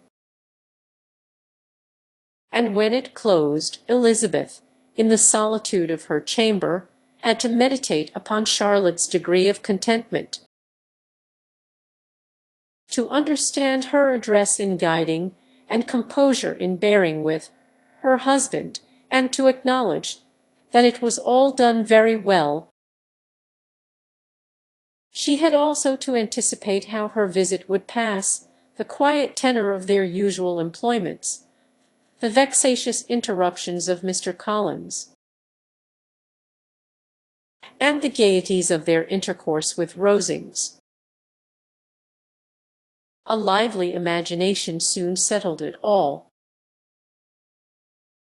About the middle of the next day, as she was in her room getting ready for a walk, a sudden noise below seemed to speak the whole house in confusion. And, after listening a moment, she heard somebody running upstairs in a violent hurry, and calling loudly after her. She opened the door and met Maria in the landing place, who, breathless with agitation, cried out, "Oh, my dear Eliza, pray make haste and come into the dining-room, for there is such a sight to be seen, I will not tell you what it is. Make haste, and come down this moment." Elizabeth asked questions in vain. Maria would tell her nothing more, and down they ran into the dining-room, which fronted the lane, in quest of this wonder. It was two ladies stopping in a low phaeton at the garden gate. "And is this all?" cried Elizabeth. "I expected at least that the pigs were got into the garden, and here is nothing but Lady Catherine and her daughter." "La, my dear," said Maria, quite shocked at the mistake, "it is not Lady Catherine. The old lady is Mrs. Jenkinson, who lives with them. The other is Miss de Bourgh. Only look at her. She is quite a little creature. Who would have thought that she could be so thin and small? She is abominably rude to keep Charlotte out of doors in all this wind. Why does she not come in? Oh, Charlotte says she hardly ever does. It is the greatest of favours when Miss de Bourgh comes in." "I like her appearance," said Elizabeth, struck with other ideas. "She looks sickly and cross." "Yes, she will do for him very well. She will make him a very proper wife." Mr. Collins and Charlotte were both standing at the gate in conversation with the ladies, and Sir William, to Elizabeth's high diversion, was stationed in the doorway in earnest contemplation of the greatness before him, and constantly bowing whenever Miss de Bourgh looked that way. At length there was nothing more to be said. The ladies drove on, and the others returned into the house. Mr. Collins no sooner saw the two girls than he began to congratulate them on their good fortune, which Charlotte explained by letting them know that the whole party was asked to dine at Rosings the next day. Chapter 29. Mr. Collins' triumph, in consequence of this invitation, was complete. The power of displaying the grandeur of his patroness to his wondering visitors, and of letting them see her civility towards himself and his wife, was exactly what he had wished for. and that an opportunity of doing it should be given so soon, was such an instance of Lady Catherine's condescension, as he knew not how to admire enough. "I confess," said he, "that I should not have been at all surprised by her ladyship's asking us on Sunday to drink tea and spend the evening at Rosings. I rather expected, from my knowledge of her affability, that it would happen, but who could have foreseen such an attention as this? Who could have imagined that we should receive an invitation to dine there, an invitation, moreover, including the whole party so immediately after your arrival?" "I am the less surprised at what has happened," replied Sir William, "from that knowledge of what the manners of the great really are, which my situation in life has allowed me to acquire. About the court, such instances of elegant breeding are not uncommon. Scarcely anything was talked of the whole day or next morning but their visit to Rosings. Mr. Collins was carefully instructing them in what they were to expect, that the sight of such rooms, so many servants, and so splendid a dinner, might not wholly overpower them. When the ladies were separating for the toilet, he said to Elizabeth, "Do not make yourself uneasy, my dear cousin, about your apparel.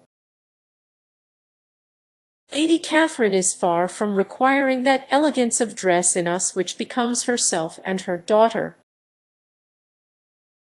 I would advise you merely to put on whatever of your clothes is superior to the rest. There is no occasion for anything more.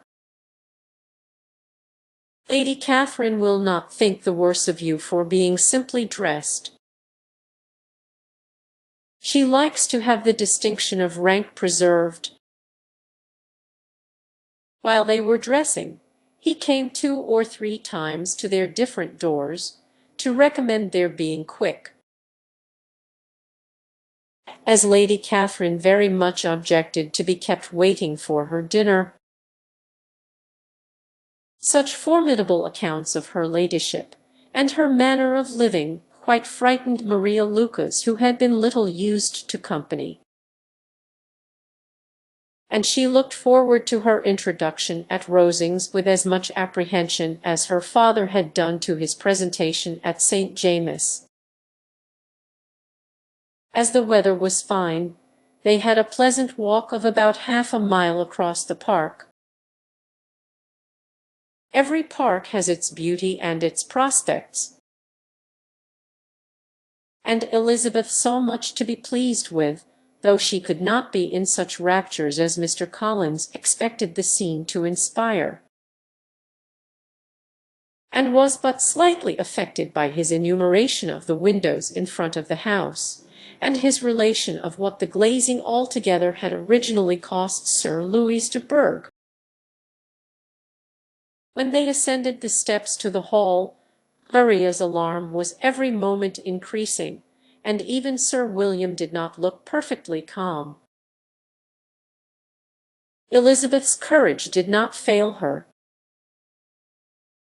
She had heard nothing of Lady Catherine that spoke her awful from any extraordinary talents or miraculous virtue, and the mere stateliness of money or rank she thought she could witness without trepidation. From the entrance hall, of which Mr. Collins pointed out, with a rapturous air, the fine proportion and the finished ornaments, they followed the servants through an antechamber to the room where Lady Catherine, her daughter, and Mrs. Jenkinson were sitting. Her ladyship, with great condescension, arose to receive them, and as Mrs. Collins had settled it with her husband that the office of introduction should be hers, it was performed in a proper manner,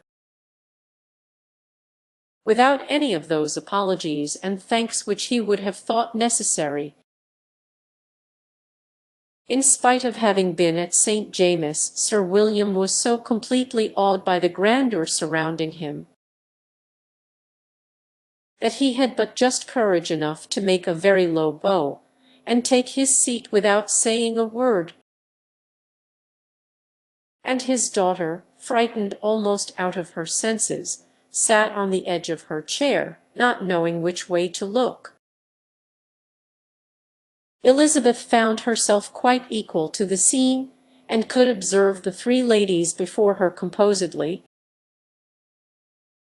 Lady Catherine was a tall, large woman, with strongly marked features, which might once have been handsome. Her air was not conciliating, nor was her manner of receiving them such as to make her visitors forget their inferior rank. She was not rendered formidable by silence, but whatever she said was spoken in so authoritative a tone as marked her self-importance, and brought Mr. Wickham immediately to Elizabeth's mind. And from the observation of the day altogether, she believed Lady Catherine to be exactly what he represented.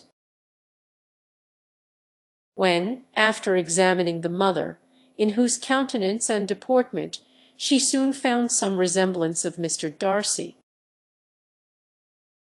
she turned her eyes on the daughter, she could almost have joined in Maria's astonishment at her being so thin and so small. There was neither in figure nor face any likeness between the ladies. Miss de Bourgh was pale and sickly. Her features, though not plain, were insignificant, and she spoke very little, except in a low voice, to Mrs. Jenkinson, in whose appearance there was nothing remarkable, and who was entirely engaged in listening to what she said, and placing a screen in the proper direction before her eyes. After sitting a few minutes, they were all sent to one of the windows to admire the view, Mr. Collins attending them to point out its beauties, and Lady Catherine kindly informing them that it was much better worth looking at in the summer. The dinner was exceedingly handsome, and there were all the servants and all the articles of plate which Mr. Collins had promised. And, as he had likewise foretold, he took his seat at the bottom of the table, by her ladyship's desire, and looked as if he felt that life could furnish nothing greater. He carved and ate, and praised with delighted alacrity, and every dish was commended, first by him and then by Sir William, who was now enough recovered to echo whatever his son-in-law said, in a manner which Elizabeth wondered Lady Catherine could bear. But Lady Catherine seemed gratified by their excessive admiration, and gave most gracious smiles, especially when any dish on the table proved a novelty to them. The party did not supply much conversation. Elizabeth was ready to speak whenever there was an opening, but she was seated between Charlotte and Miss de Bourgh, former of whom was engaged in listening to Lady Catherine, and the latter said not a word to her all dinner time. Mrs. Jenkinson was chiefly employed in watching how little Miss de Bourgh ate, pressing her to try some other dish, and fearing she was indisposed. Maria thought speaking out of the question, and the gentlemen did nothing but eat and admire.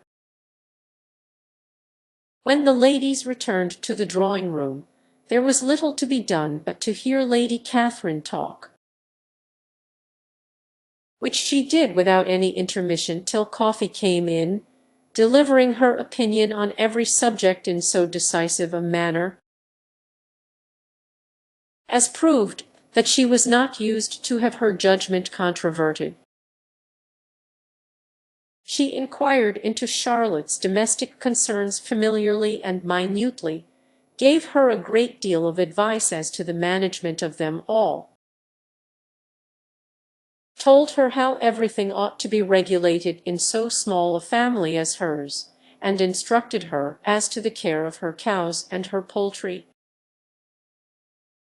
Elizabeth found that nothing was beneath this great lady's attention which could furnish her with an occasion of dictating to others. In the intervals of her discourse with Mrs. Collins, she addressed a variety of questions to Maria and Elizabeth, but especially to the latter, of whose connections she knew the least, and who she observed to Mrs. Collins was a very genteel, pretty kind of girl. She asked her, at different times, how many sisters she had, whether they were older or younger than herself, whether any of them were likely to be married, whether they were handsome, where they had been educated, what carriage her father kept, and what had been her mother's maiden name. Elizabeth felt all the impertinence of her questions, but answered them very composedly. Lady Catherine then observed,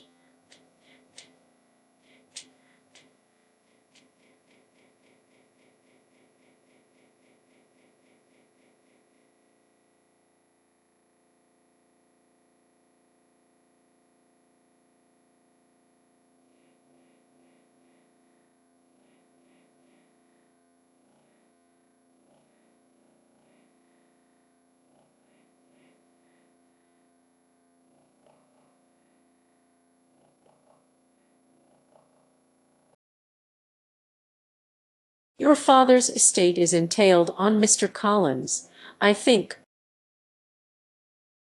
For your sake," turning to Charlotte, "I am glad of it.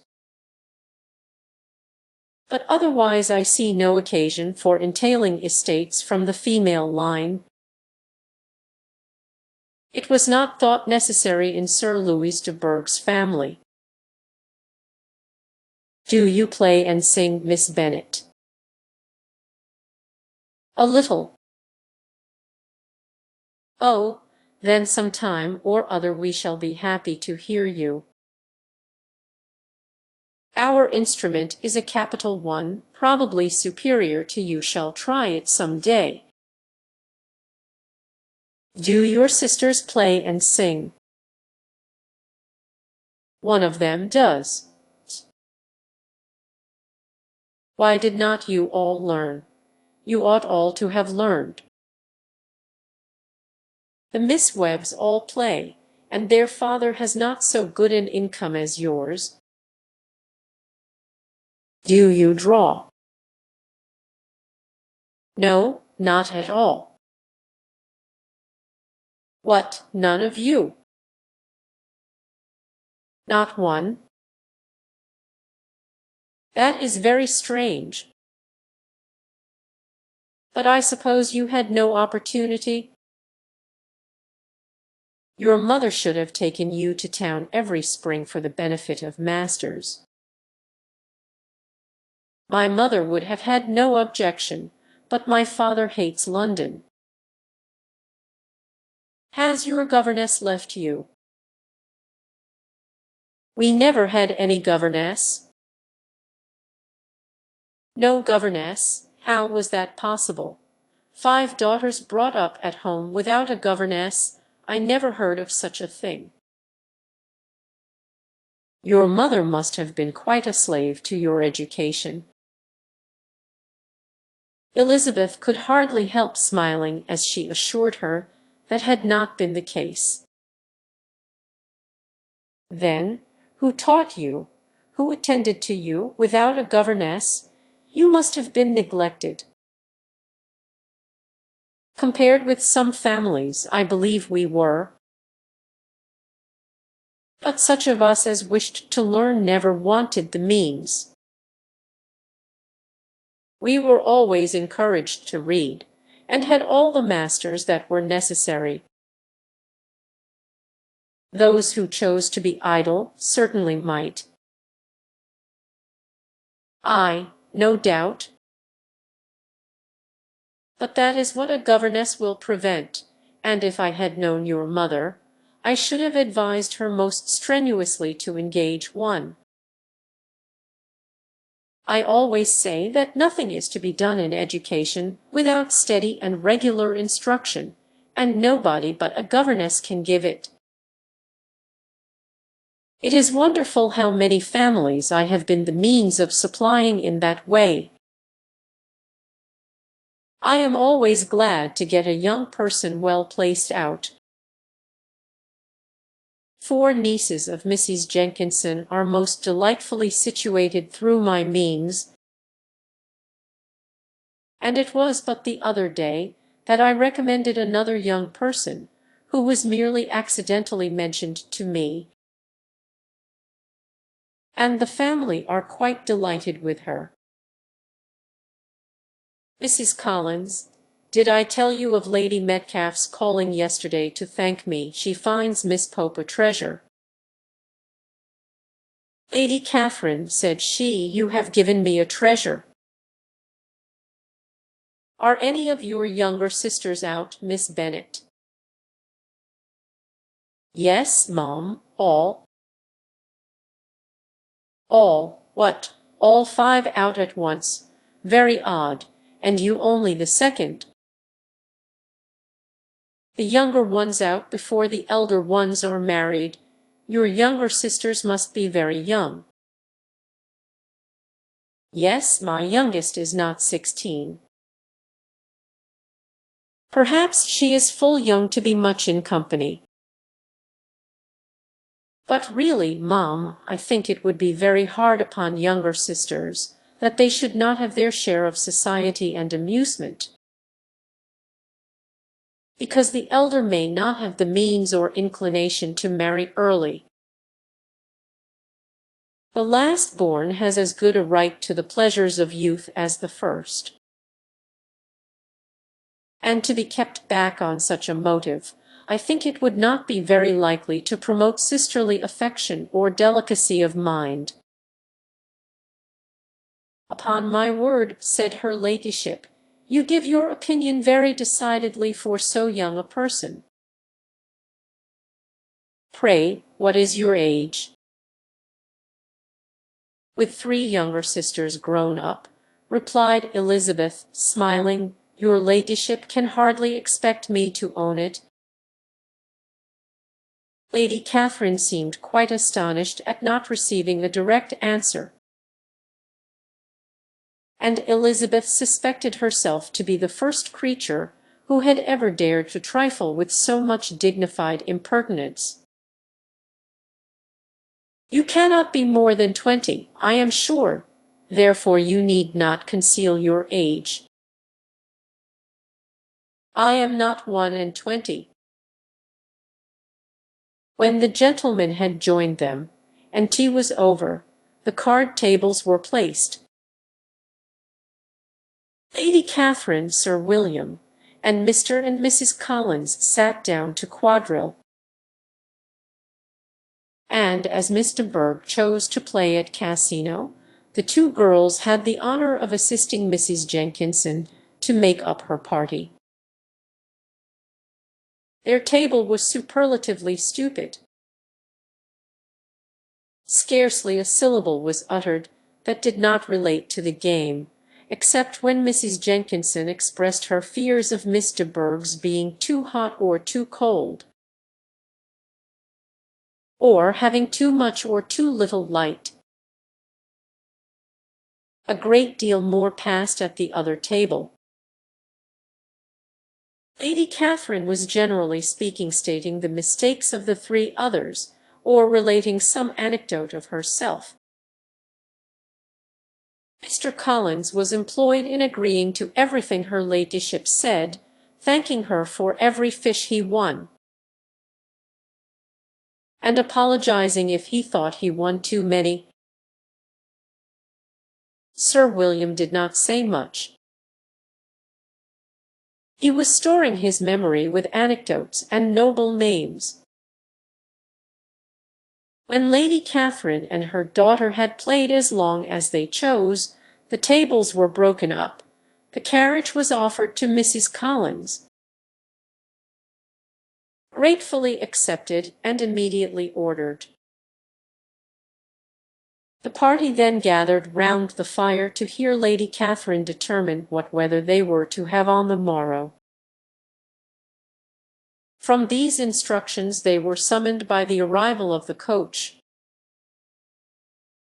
and with many speeches of thankfulness on Mr. Collins' side, and as many bows on Sir William's, they departed. As soon as they had driven from the door, Elizabeth was called on by her cousin to give her opinion of all that she had seen at Rosings, which, for Charlotte's sake, she made more favourable than it really was. But her commendation, though costing her some trouble, could by no means satisfy Mr. Collins, and he was very soon obliged to take her ladyship's praise into his own hands. Chapter 30. Sir William stayed only a week at Hunsford, but his visit was long enough to convince him of his daughter's being most comfortably settled, and of her possessing such a husband and such a neighbour as were not often met with. While Sir William was with them, Mr. Collins devoted his morning to driving him out in his gig, and showing him the country. But when he went away, the whole family returned to their usual employments, and Elizabeth was thankful to find that they did not see more of her cousin by the alteration, for the chief of the time between breakfast and dinner was now passed by him either at work in the garden or in reading and writing, and looking out of the window in his own book-room, which fronted the road. The room in which the ladies sat was backwards. Elizabeth had at first rather wondered that Charlotte should not prefer the dining parlour for common use. It was a better-sized room, and had a more pleasant aspect, but she soon saw that her friend had an excellent reason for what she did, for Mr. Collins would undoubtedly have been much less in his own apartment had they sat in one equally lively, and she gave Charlotte credit for the arrangement. From the drawing-room they could distinguish nothing in the lane, and were indebted to Mr. Collins for the knowledge of what carriages went along, and how often especially Miss de Bourgh drove by in her phaeton, which he never failed coming to inform them of, though it happened almost every day. She not unfrequently stopped at the parsonage, and had a few minutes' conversation with Charlotte, but was scarcely ever prevailed upon to get out. Very few days passed in which Mr. Collins did not walk to Rosings, and not many in which his wife did not think it necessary to go likewise, until Elizabeth recollected that there might be other family livings to be disposed of. She could not understand the sacrifice of so many hours. Now and then they were honoured with a call from her ladyship, and nothing escaped her observation that was passing in the room during these visits. She examined into their employments, looked at their work, and advised them to do it differently, found fault with the arrangement of the furniture, or detected the housemaid in negligence. And if she accepted any refreshment, seemed to do it only for the sake of finding out that Mrs. Collins's joints of meat were too large for her family. Elizabeth soon perceived that though this great lady was not in commission of the peace of the county, she was a most active magistrate in her own parish, the minutest concerns of which were carried to her by Mr. Collins. And whenever any of the cottagers were disposed to be quarrelsome, discontented, or too poor, she sallied forth into the village to settle their differences, silence their complaints, and scold them into harmony and plenty. The entertainment of dining at Rosings was repeated about twice a week, and, allowing for the loss of Sir William, and there being only one card table in the evening, every such entertainment was the counterpart of the first. Their other engagements were few, as the style of living in the neighbourhood in general was beyond Mr. Collins's reach. This, however, was no evil to Elizabeth, and upon the whole she spent her time comfortably enough.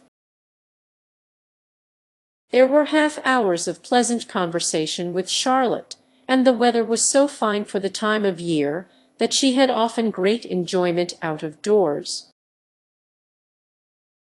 Her favourite walk, and where she frequently went while the others were calling on Lady Catherine, was along the open grove which edged that side of the park, where there was a nice sheltered path, which no one seemed to value but herself, and where she felt beyond the reach of Lady Catherine's curiosity. In this quiet way, the first fortnight of her visit soon passed away. Easter was approaching, and the week preceding it was to bring an addition to the family at Rosings, which in so small a circle must be important.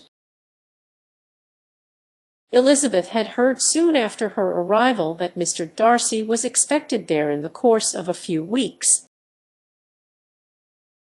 and though there were not many of her acquaintances whom she did not prefer, his coming would furnish one comparatively new to look at in their Rosings parties,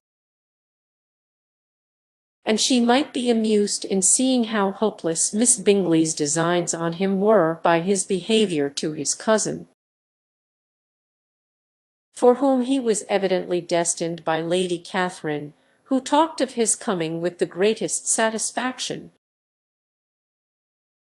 spoke of him in terms of the highest admiration, and seemed almost angry to find that he had already been frequently seen by Miss Lucas and herself.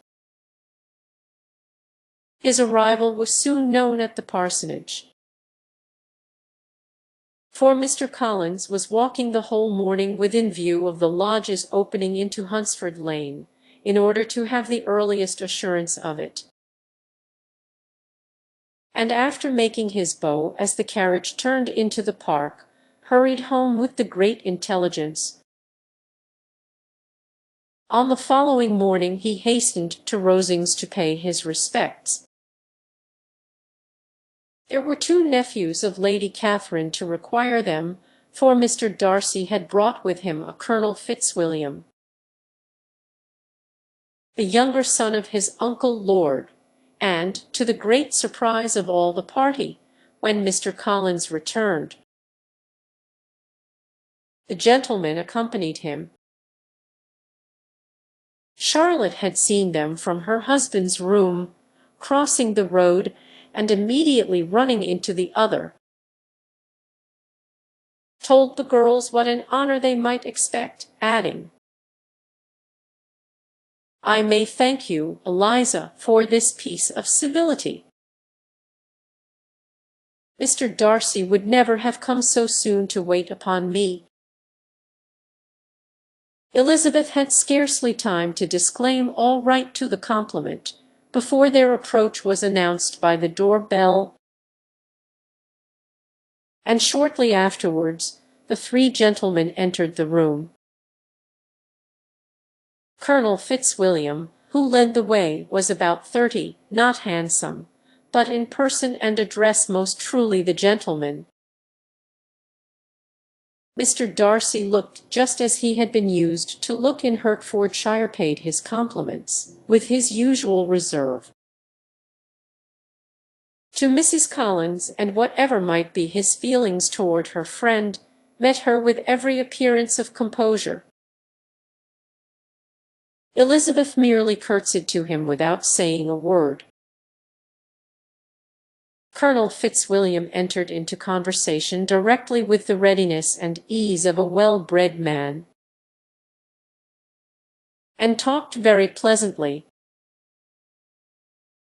But his cousin, after having addressed a slight observation on the house and garden to Mrs. Collins, sat for some time without speaking to anybody.